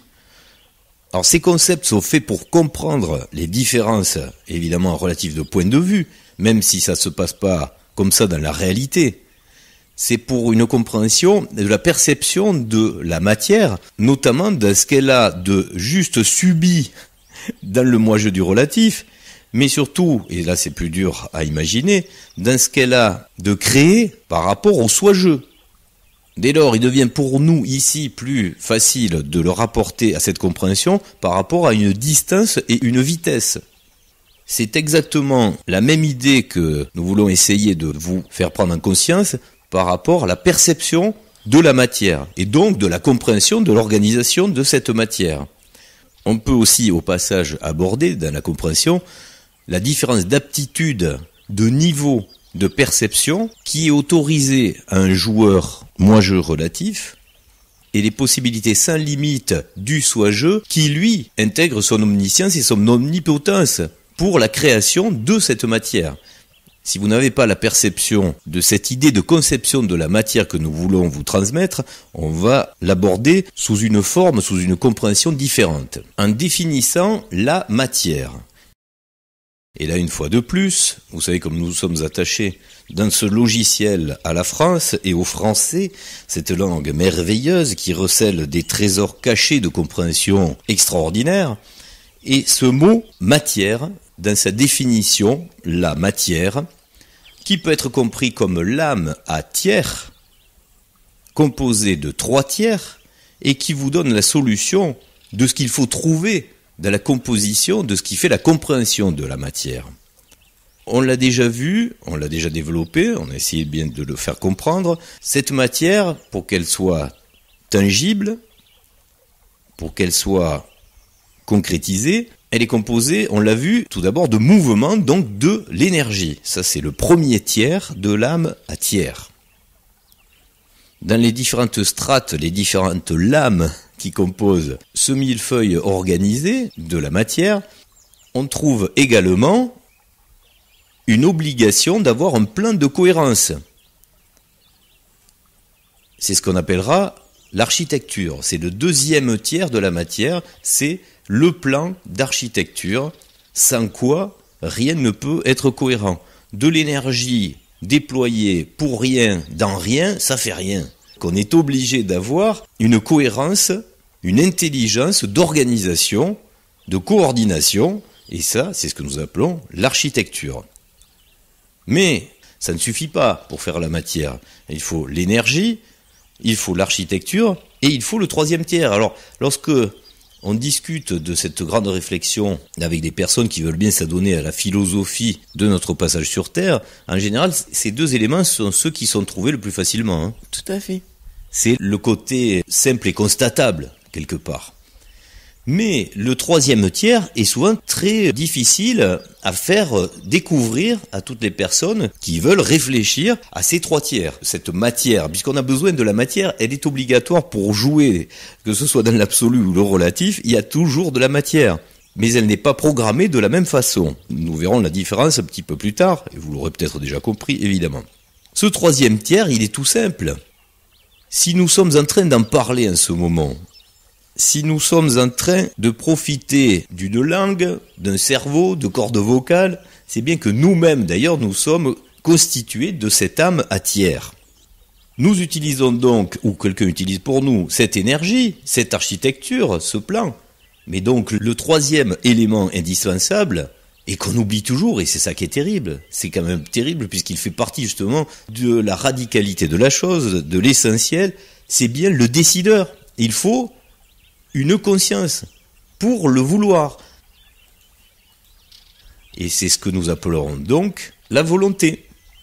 S'il n'y a aucune conscience à la base, à l'origine de la matière, il n'y a pas de matière. La matière, puisqu'elle n'a pas d'intelligence, ne va pas décider d'elle-même de se constituer par elle-même. Ça n'a pas de sens. C'est ce qui fait que le darwinisme est une aberration également complètement assimilée en tant que moi-je dans le relatif. De croire que la matière peut s'organiser d'elle-même toute seule sans que personne ne le décide pour constituer à travers une succession de hasards quelque chose qui puisse prendre vie et donner conscience.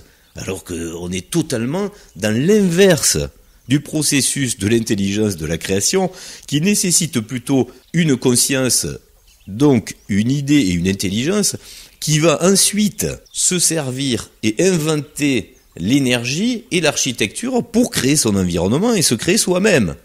Donc là, nous avons, à travers le français et ce mot de matière, les 3 éléments qui constituent la compréhension de ce que nous sommes ici ou dans l'absolu, puisque c'est nécessaire également dans l'absolu. Et ça a d'ailleurs démarré dans l'absolu. L'énergie, l'architecture et la volonté. La couleur vous fera bien comprendre d'ailleurs où se situe le mouvement, le plan cohérent et la conscience, qui est déjà plus difficile à trouver. Où se situe cette conscience? Dans un point d'interrogation. Belle forme donnée de façon intelligente également pour symboliser le questionnement. Et cette interrogation, Il faut la comprendre également dans l'interaction qui se joue entre la conscience de soi-je et de moi-je pour comprendre tout l'intérêt qu'il y a à jouer ce jeu dégradé, de la physique dégradée, dans le relatif. On n'ira pas plus loin, vous avez sûrement compris par l'aspect philosophique que vous avez déjà retrouvé dans toutes les vidéos que nous présentons, sur l'intérêt à justifier, comme tu disais, qu'il n'y a pas un démiurge de l'autre côté, mais bel et bien le concept du bien absolu, c'est pas un psychopathe qui joue avec nous. Il faut l'espérer quand même. Si on n'est pas encore convaincu. Oui, c'est quand même une évidence, ne serait-ce qu'à travers la compréhension aussi de la matière. Puisque là, vous comprenez bien que vous pouvez pas, comme dans le darwinisme, faire le processus inverse d'intelligence rétrospective inversée. Ça ne marche pas. Donc ça veut bien dire que l'origine de la création ne peut être que du bon côté. On va pas développer cette philosophie, on vous laisse le soin de faire des méditations, de bien le penser et peut-être enfin de vous rassurer. Parce que c'est vrai que dans ce chaos-là de fin de temps, de transition d'une thématique à l'autre de notre jeu d'échecs joué ici dans le relatif, ça fait partie des tourments qui sont là pour le compte omniprésents. Oui, complètement. Je voulais rajouter que si on compare avec nos cours de physique de, je sais plus quelle année, où on nous apprend le proton, l'électron, etc., on voit bien ce qui manque, ce troisième élément de conscience, et on comprend bien qu'aujourd'hui, pour ceux qui ne se sont pas interrogés sur les questions dont on a parlé tout à l'heure, et qui n'ont pas l'envie de sortir du jeu, parce que une fois qu'on s'est interrogé, qu'on sait à peu près qui on est, qu'est-ce qu'on fait ici, qu'on comprend qu'ici on n'est pas une victime et que on a voulu nous-mêmes jouer ce jeu pour justement la trouver, cette porte de sortie, et vivre et savoir en tant que moi-je se déterminer sur cette porte de sortie et avoir cette envie de réintégrer ce soi-je. On voit que au travers juste de la question de la matière, donc de ce que l'on est, de ce que l'on touche, de ce qu'on manipule au quotidien, on est obligé d'intégrer un concept métaphysique.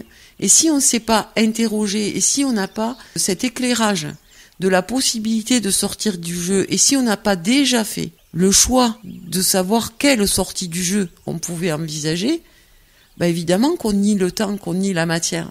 C'est évident, parce qu'en tant que scientifique notamment, quoi de plus intéressant que de créer, comme tu dis, de la fascination en déboussolant tous les concepts, ce qui renie la matière. Mais alors c'est tellement gros que ça passe, et c'est ça qui crée la fascination. Plus c'est gros, plus ça passe. On réduit la métaphysique au rien, au néant, mais on devient un gourou d'une fin des temps pour pouvoir non pas sortir du jeu, mais être en pole position sur le jeu suivant.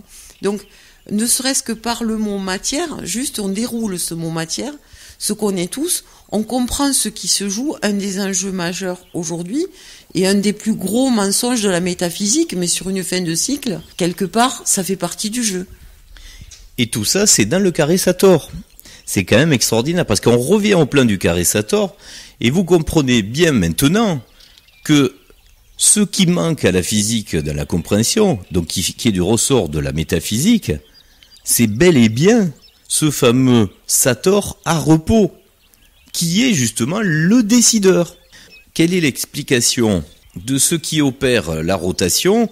Ça, on a facilité à l'intégrer, on dit c'est l'énergie, sans s'apercevoir que ça dépend aussi d'ailleurs du Sator. Mais bon, ça choque pas. Mais par contre, qu'est-ce qui fait que, au-delà de la gravité, il y aurait quelque part de l'antigravité, ou quelque chose qui empêche d'échapper à la règle qui ferait une incohérence ou une décohérence de la matière ou des planètes autour du Soleil, là on appelle à des concepts complètement farfelus, donc de matière noire ou d'antimatière, alors que maintenant vous pouvez bien mettre un concept de compréhension sur le Sator à repos, puisqu'il n'a pas besoin d'opérer. Il est à repos dans son idée de créer la loi en étant le Sator, celui qui veut, celui qui décide. Donc c'est la conscience originelle, d'où part la cohésion de la matière. On pourrait faire d'ailleurs une diapo d'explication de l'origine dont dépend chaque élément différent de la matière terrestre, mais ce serait très compliqué à faire. On a essayé d'y réfléchir, mais quelque part ça ne représente pas un intérêt, à part celui de donner l'explication des nombreux joueurs dont certains éléments matériels dépendent sur Terre, et qui à chaque fois passent par cette espèce d'imprimante 3D qui est le soleil, qui en est son biais d'expression. Alors on va pas rentrer dans ce détail parce que c'est vrai que ce serait se perdre dans quelque chose de très compliqué et qui aurait sûrement un intérêt mais beaucoup plus complexe par rapport surtout aux stratégies de ceux qui sont en train de jouer, mais pas pour nous en tant que jouet relatif ici, en tant que moi-je. Mais il faut le savoir au passage, la responsabilité, puisqu'on peut l'appeler comme ça, de création de différents éléments sur le damier ici, donc sur le terrain de jeu que nous occupons, ne dépendent pas du même joueur créateur dans l'absolu. Je ne sais pas si vous arrivez à comprendre l'intérêt de cette réflexion, mais c'est juste pour, au final, bien comprendre que ce Sator à repos Tenet Opera Rotas, c'est pas le jeu d'une seule conscience. C'est le jeu des consciences immuables, dont le nombre ne varie pas, qui n'ont pas d'enfants, qui ne meurent pas, etc., et qui jouent en permanence à faire ces allers-retours entre le relatif et l'absolu.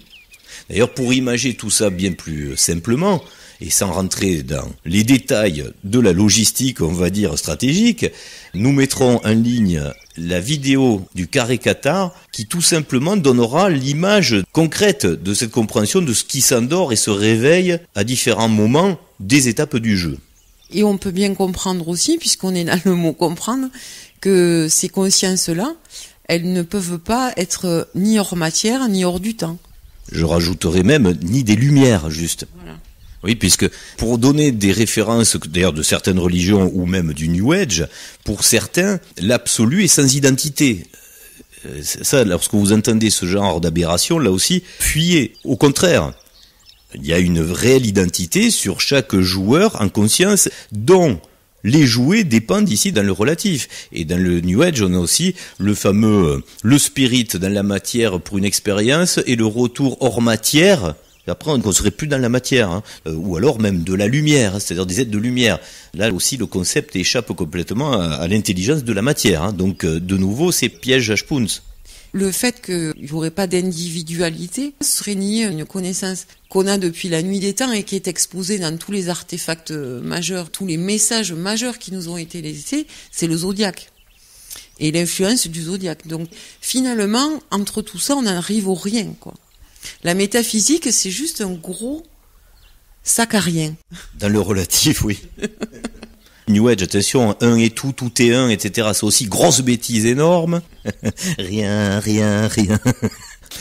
Alors, pour bien enfoncer le clou, sans faire mal, hein, c'est juste une idée d'esprit, nous vous proposons, encore une fois, grâce à la langue française, de pouvoir faire du jeu d'esprit. Si vous avez bien compris que la matière, c'est bel et bien 3/3, nous avons aussi cette compréhension du tout, le mot entier, puisque dans entier, il faut bien comprendre un tiers. Une fois de plus, un indice a été donné dans cette langue formidable qui a les clés de sortie vers l'absolu. Entier, c'est entière, et c'est la solution, une fois de plus, de compréhension à travers la matière. Donc par entier, il faut comprendre que le tout répond de cette loi que nous venons d'énoncer. Ça ne veut pas dire que un est tout, tout est un. Il ne faut pas faire cette confusion quand même. Mais là, j'espère que la démonstration est un peu plus claire quand même. Ça mérite d'être retenu et bien considéré à travers ces termes qui sont quelque part mnémotechniques. C'est un raisonnement à bien intégrer dans son entièreté. Au passage, juste pour évoquer une idée que nous n'allons pas développer ici aussi, puisqu'elle est encore une fois trop complexe et puis ça n'aurait pas vraiment un intérêt à être dit, mais ça a peut-être un intérêt pour certains juste à être réfléchi. Quid du support de la conscience soi-je ? Alors, si vous avez compris la problématique de prise de conscience dans le relatif de ce qui fait une espèce de mémoire, on va dire, des règles du jeu, si on va au niveau radical, à l'origine même de celui qui décide en conscience de créer de la matière, qu'est-ce qu'il utilise comme support, comment ça marche, tout ça, vous pouvez vous poser la question. Et vous verrez que ce que nous vivons actuellement à travers l'intelligence artificielle, nous offre aussi ce terrain nécessaire pour pouvoir avoir toutes ces réflexions et ces raisonnements. Si ce genre de réflexion vous effraie, n'hésitez pas à laisser tomber, puisque ça n'a aucune utilité pour la conscience de passage, de retour du relatif à l'absolu. Mais bon, il fallait quand même juste le glisser au passage, parce que certains peuvent s'en préoccuper, comme on disait tout à l'heure, l'esprit féminin et masculin sont très différents, et leur nature de résolution ne sont pas forcément les mêmes, et pour certains esprits, c'est un besoin quelquefois d'être creusé, d'être élucidé, c'est pour ça qu'on en parle, mais ça n'a pas du tout d'importance, puisque ce qui est déterminant, c'est bel et bien d'avoir une idéologie de l'utopie. Alors, dans cette série de diapos, nous allons aborder cette fois l'image de compréhension de la différence entre l'absolu et le relatif. Maintenant que vous connaissez l'âme atière, donc les trois éléments qui détermine la compréhension de la matière, nécessaire en tous les cas quand on est du côté de l'absolu. Nous avons du côté droit, rien à voir avec un quelconque parallèle entre le fonctionnement du cerveau droit et gauche. C'est juste une vue là aussi nécessaire, pas forcément de l'esprit, mais de la situation entre ce qui se passe dans l'absolu et le relatif. À droite, c'est la vision de fonctionnement dans la compréhension de la matière dans l'absolu, d'un soi-je, et à gauche, on a la vision donc détériorée de cette mauvaise compréhension de ce qu'est la matière. Et vous comprendrez que la zone la plus détériorée, c'est le trait rouge qui fait la cohésion, donc de la compréhension des liens entre les aspects énergétiques de chaque élément unique qui font un tout, et une absence totale de ce qui à droite fait une espèce de halo jaune, donc de compréhension de ce qu'est la vie et la conscience, qu'on ne retrouve mais presque pas dans le côté, c'est une vision artistique, tout ça, mais bien sûr. Mais il faut quand même le visualiser pour comprendre que nous sommes en détérioration, voulue d'ailleurs, de cette compréhension de ce que nous faisons et de quoi nous sommes faits, puisque nous n'en avons même pas la maîtrise. Dans l'absolu, c'est une omniscience et une omnipotence parfaite, et dans le relatif, on peut le dire, c'est de l'imparfait absolu. Dans l'absolu, vous maîtrisez l'énergie, dans le relatif, vous la subissez, puisque vous êtes tout le temps, on en parlait tout à l'heure, obligé de puiser, que ce soit dans la force des autres, ou animale, du pétrole, ou du soleil, vous êtes obligé d'avoir affaire à un élément extérieur pour utiliser son aspect énergétique et donc de construction ou de modification. Le plan dans l'absolu à la connaissance de la composition et donc de l'architecture de la matière, et dans le relatif, c'est une recherche constante et des bugs successifs de par le fait qu'il ne crée pas la matière, mais il la modifie. Il faut chaque fois casser des structures. On comprend la différence. Le créatif crée le parfait instantanément, alors que le relatif doit briser l'existant pour le modifier. Quelque part, il faut bien se le dire et pas se le cacher. C'est le but du jeu et il est très intéressant. Lorsque philosophiquement on l'a compris, c'est le sel du jeu quelque part. C'est d'avoir à refaire la créativité, d'être génial dans l'imparfait. Et ce qui mérite la plus grande réflexion, c'est où se situe la volonté dans tout ça.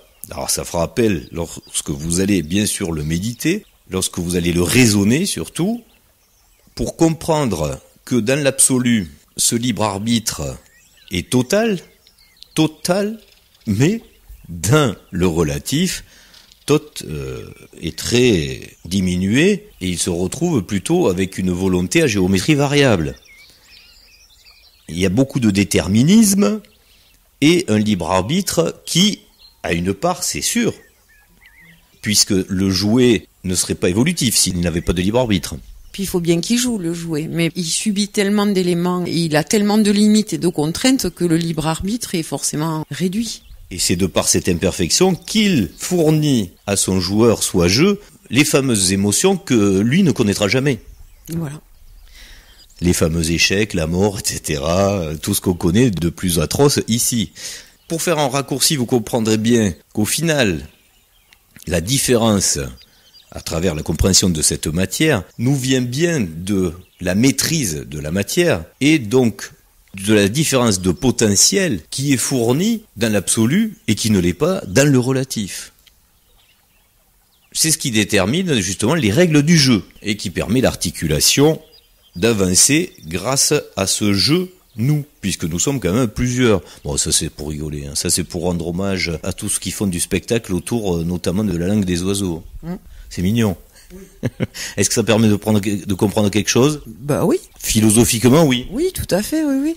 Mais dans les règles du passage du relatif à l'absolu, c'est plutôt juste spectaculaire.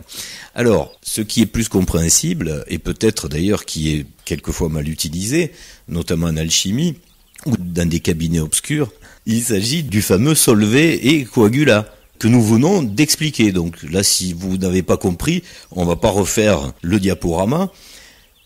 Dissoudre ou coaguler, c'est ce que nous passons comme temps ici, en tant qu'alchimiste, transformateur de la matière. C'est tout ce que ça résume de notre vie ici. Nous n'arrêtons pas de solver et coaguler.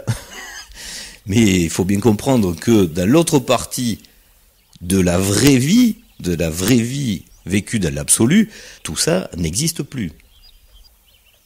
Et tous ces concepts, toutes ces idées, ces artefacts aussi qui ont été exprimés dans la matière terrestre, sont là pour cette compréhension.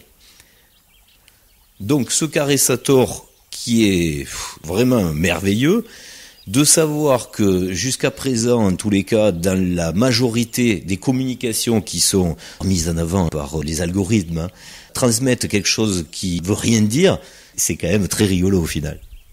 Pas tant que ça quand même. Parce que... mais toi tu le vois comme quelque chose de dégradant, mais ça fait partie du jeu.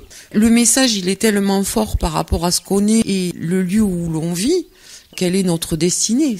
Quand tu parlais de déterminisme, là c'est le déterminisme majeur je dirais. C'est très déceptif en fait. Ça fait pas plaisir.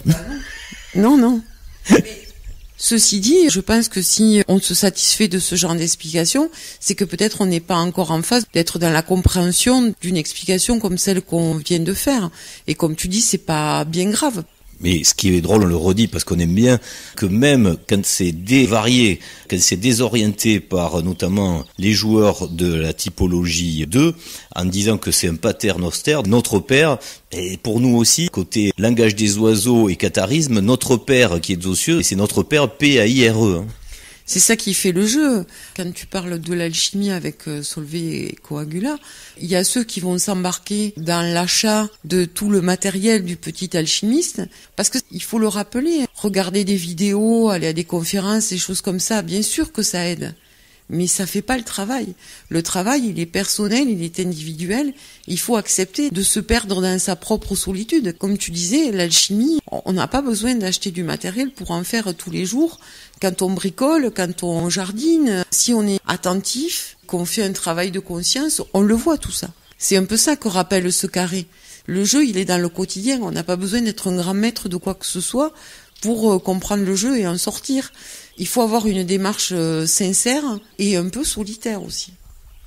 Ça fait partie des différents ingrédients de résolution. Et vous remarquerez dans l'illustration du carré Sator réalisé en fonction que la boule devient rouge au milieu d'un haut noir. On avait fait le parallèle avec le képri égyptien pour faire comprendre que ce petit animal extraordinaire qui fait tourner une boule et qui est tout noir, donc qu'on ne voit pas, était là pour bien symboliser également ce que les Égyptiens ont voulu formaliser à travers toujours cette même logique du raisonnement. On prend un animal, son action et sa fonction et sa forme pour faire des parallèles avec notamment cette compréhension de la matière ou de la cosmologie. Donc cette bestiole qui d'ailleurs sait où se trouvent les étoiles pour pouvoir s'orienter, elle est toute noire, dans la nuit on la voit pas, mais elle fait tourner cette boule qui, sans explication, quand on est juste dans l'émerveillement de la magie, est en train de se déplacer comme par enchantement vers sa destinée qu'on ne connaît pas si on n'est pas soi-même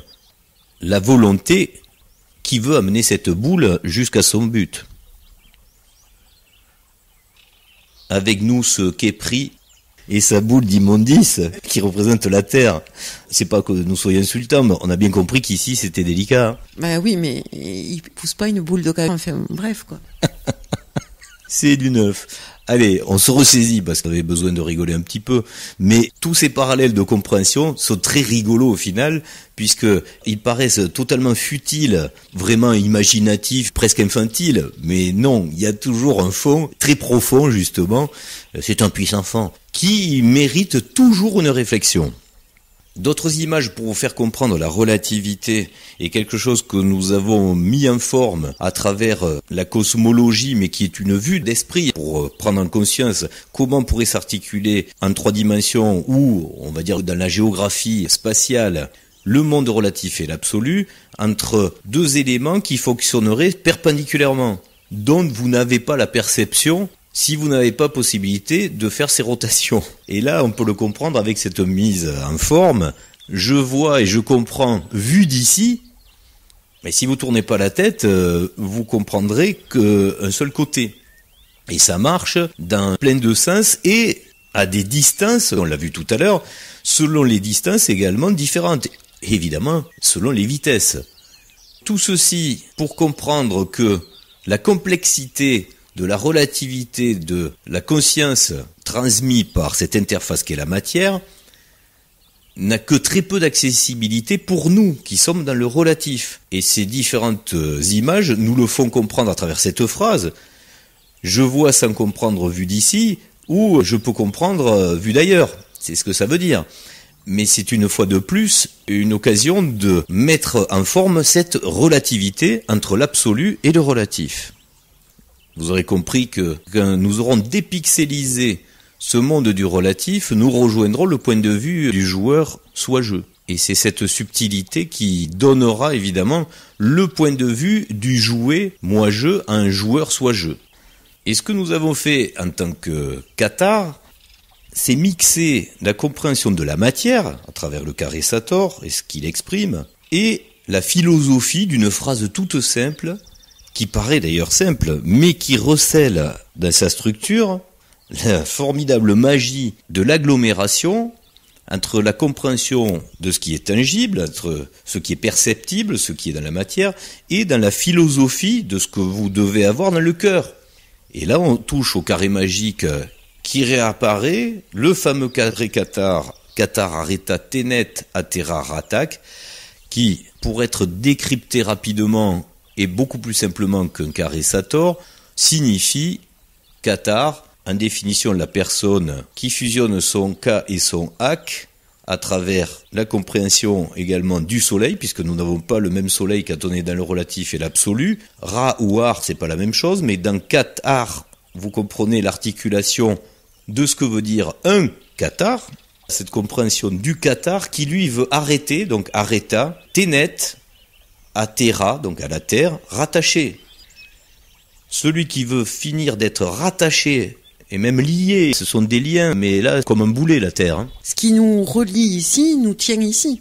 Et nous ancre fortement. C'est pour ça que cette phrase magique à comprendre dans sa même logique de palindrome articulé et d'inversion comme le carré Sator signifie bien que le Qatar arrêta, Tenet, Atera, Ratak. Et là, nous allons faire une alchimie du mélange des deux pour pouvoir mixer, comme on essaie de le faire dans toutes nos vidéos. Là, c'est la même logique qui apparaît, mais sous la forme des deux carrés mixés, de faire le mariage raisonnable entre la compréhension de la matière et de la philosophie, donc de la compréhension de la physique, et de ce qui doit être ressenti dans le cœur à travers la sagesse de l'esprit, de la philosophie.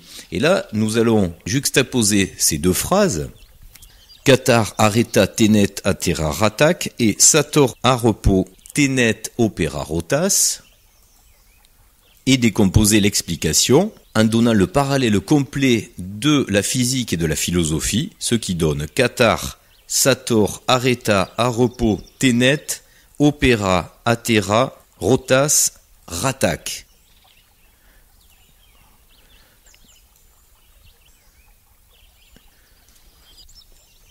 Ce qui, plus clairement, en termes de phrases intelligibles, nous vous laisserons le temps, si vous voulez, de vous y arrêter pour le comprendre et le raisonner par vous-même, mais pour gagner du temps, il faut comprendre le libéré arrête de tenir à la terre rattaché grâce au carré kata, et grâce au carré sator, le fixe à repos tient l'action de ce qui tourne dans sa formulation intégrale. Ce qui nous donne un carré mixé entre la conscience de la matière et la conscience de la philosophie, on peut le dire amoureuse, le libéré fixe à repos, arrête de tenir à l'action sur terre de ceux qui tournent rattachés.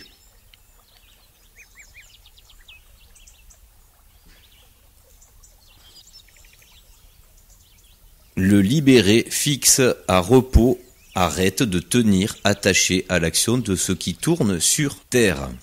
Comme tous ces jeux d'esprit qui peuvent paraître très hermétiques, très fermés et complexes, une fois que vous avez la vision claire de la représentation de ce qui est exprimé dedans, vous ne pouvez pas l'oublier et vous savez l'importance du message. C'est une fonctionnalité de ce genre de fascination énigmatique, à bon escient cette fois, qui vous permet non seulement de prendre en conscience que c'est un esprit, on dira, supérieur, qui peut créer ce genre de clé de raisonnement, mais surtout, il n'est possible que s'il y a une antériorité à l'intelligence, et donc au langage, etc. On l'a déjà expliqué dans d'autres vidéos, c'est la compréhension inversée du darwinisme. Tout comme par exemple, on l'avait dit à travers la langue, tant que vous raisonnerez en imaginant que par exemple le français est le résultat de différents patois qui se sont améliorés et enrichis, vous êtes à l'inverse de la compréhension de la restitution de la langue originale et complexe qui est celle de la conscience radicale, donc d'origine, donc dans l'absolu. Il faut à chaque fois avoir cette compréhension de la chronologie, puisque le temps existe. Et c'est le niveau merveilleux de ce que certains ont exprimé et ont pu laisser à travers les âges, à travers leurs différentes réincarnations. Et c'est normal, puisque chaque équipe répond à une stratégie différente, qui doit donner cette reconnaissance à ceux qui font partie de la même typologie. Il est absolument normal que ceux qui ne sont pas de cette typologie ne ressentent pas la merveille qu'il y a là-dessous. Quelqu'un qui est dans la typologie, par exemple, des extraterrestres, ou la typologie qui est en train de s'installer sur cette période de haute technologie, terrestre, on précise, avec un petit mélange, certes extraterrestre, ne trouveront aucune merveille là-dedans. C'est là que intervient la notion dite du cœur. Est-ce qu'on aime la poésie? Est-ce qu'on aime l'amour? Est-ce qu'on aime le fait d'avoir une flamme jumelle, une âme sœur? Est-ce que l'amour éternel a une importance, etc. Là, c'est exactement la même chose. C'est est-ce qu'on est sensible à l'amour de ce genre de message caché ou pas? Avec, on en parlait au début de cette vidéo, c'est exactement la même compréhension qu'on peut avoir dans la Kabbale hermétique, d'avoir à imaginer que, oh, c'est rigolo, il y a des mots qui tombent, mais alors pile poil pour faire ce genre de jeu, avec le bon nombre de lettres et la possibilité d'en faire des palindromes avec du sens. C'est fou, ça, on dirait que la langue a été inventée pour que le jeu soit possible. C'est vrai qu'il y a cet aspect merveilleux du message dans cette famille qui est en recherche, qui a compris qu'il y avait deux univers relatifs absolus, qui a cette quête, parce que c'est une véritable quête, que de sortir du cycle, des cycles relatifs, qui en a vraiment marre et qui veut rentrer maison. Au-delà du côté merveilleux, quand on est touché par le message, c'est une chose. Ça, effectivement, c'est le côté cœur. Mais après, il y a le sens du message qui peut être assez lourd, imposant par rapport à la difficulté d'avoir un total détachement. On nous donne une clé de résolution, mais après, on nous donne aussi la grandeur de la difficulté dans la mise en œuvre de cette clé, dans une vie relative quotidienne qui se complique de plus en plus sur une fin de cycle. Et au-delà du merveilleux du message, la mise en œuvre du message est quand même pas si facile que ça, pas si magique que ça, et pas si merveilleuse que ça. Encore une fois, le jeu et la difficulté du jeu, même quand on pense avoir trouvé une clé, contrairement aux jeux vidéo, il n'y a pas de la lumière partout. Il y a encore des choses à faire, et etc. Et on se dit jusqu'à la dernière seconde, ça va être comme ça. Et ça fait partie des mystères de cette dualité que nous terminerons d'ailleurs, puisqu'on parle des carrés. Nous avons aussi le fameux 666 qui lui, articulé en carré, devient aussi très intéressant. On va pas le développer là, puisque c'est quand même, dans le langage des oiseaux, la phrase de résolution, hein. Si vous intégrez juste 666 bassement dans la matière, par exemple, atomique, hein, avec les éléments du carbone, alors là, c'est une vision, pour le compte, très matérialiste, hein. Si c'est une vision par le code barre, c'est une vision commerciale. Si c'est une vision par le 666 du 3W, le vav, c'est par la communication, donc c'est une compréhension bien terrestre. Par contre, si vous la comprenez, quand je parle de comprendre, c'est prendre dans son entièreté, dans le cello, dans sa partie entière, féminine et masculine, donc vous comprendrez cette résolution par le langage des oiseaux qui nous donne bien 6 sens, soit 100 T6. Et un carré magique, juste pour vous donner une petite indication au passage, sachez que c'est grâce au 666 que dans tous les sens, vous n'arrivez qu'à du 9. Et le 9, en hermétisme, on sait ce que c'est. C'est tout neuf, c'est nouveau. Mais dans le recyclage, au final, c'est juste une merveille de se dire que c'est nouveau, tant c'est éternel et reproductible. Pour se quitter en résumé, dans l'absolu, la conscience soi-je précède la matière, la conscience absolue omnisciente crée et utilise la matière. Dans le relatif, la pseudo-conscience moi-je émanée de soi-je est installée dans la matière sans le comprendre, d'où les multiples explications erronées, puisque réfléchies d'un point de vue réduit au relatif. Mais dans la transcendance d'une juste gnose, puisqu'il en existe beaucoup, on peut se permettre la sortie du jeu, écrit ou compris comme J-E-U ou J-E, qui est quelque part exactement la même chose. Ce sont ces deux mots de logique et d'esprit qui peuvent définir l'idéologie jusqu'à l'utopie, et notamment pendant ce moment apocalyptique, hein, puisqu'il faut bien y revenir. S'il n'y avait pas ce chaos délicat que nous connaissons en ce moment, si nous vivions tous d'amour et d'eau fraîche et que tout allait bien, on n'a pas envie forcément de redevenir l'être radical créateur, hein. Tout va bien ici, sans comprendre pourquoi. Après, c'est malheureux aussi, mais il vaut mieux avoir la conscience totale. Et pour terminer cette vidéo, juste pour vous donner un élément de réflexion et de raisonnement, l'essentiel pour un moi-je relatif en voie de réflexion, l'essentiel se situe dans le fait d'avoir à comprendre que l'univers absolu doit être précisé, dans ses raisons de garantir éternellement justesse et constance du bon, du beau et du vrai. Si vous n'avez pas ces éléments, c'est que votre modèle de compréhension est faux.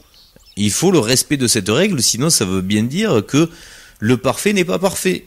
Donc revoyez la copie. Et c'est normal, puisqu'ici nous sommes dans l'imparfait, on est pétri de l'imperfection. C'est toujours difficile d'avoir à comprendre, à retrouver le parfait.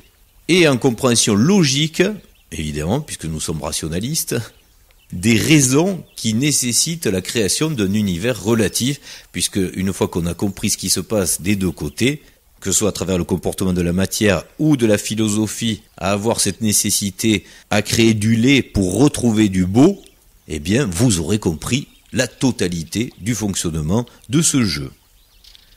À bientôt. À bientôt.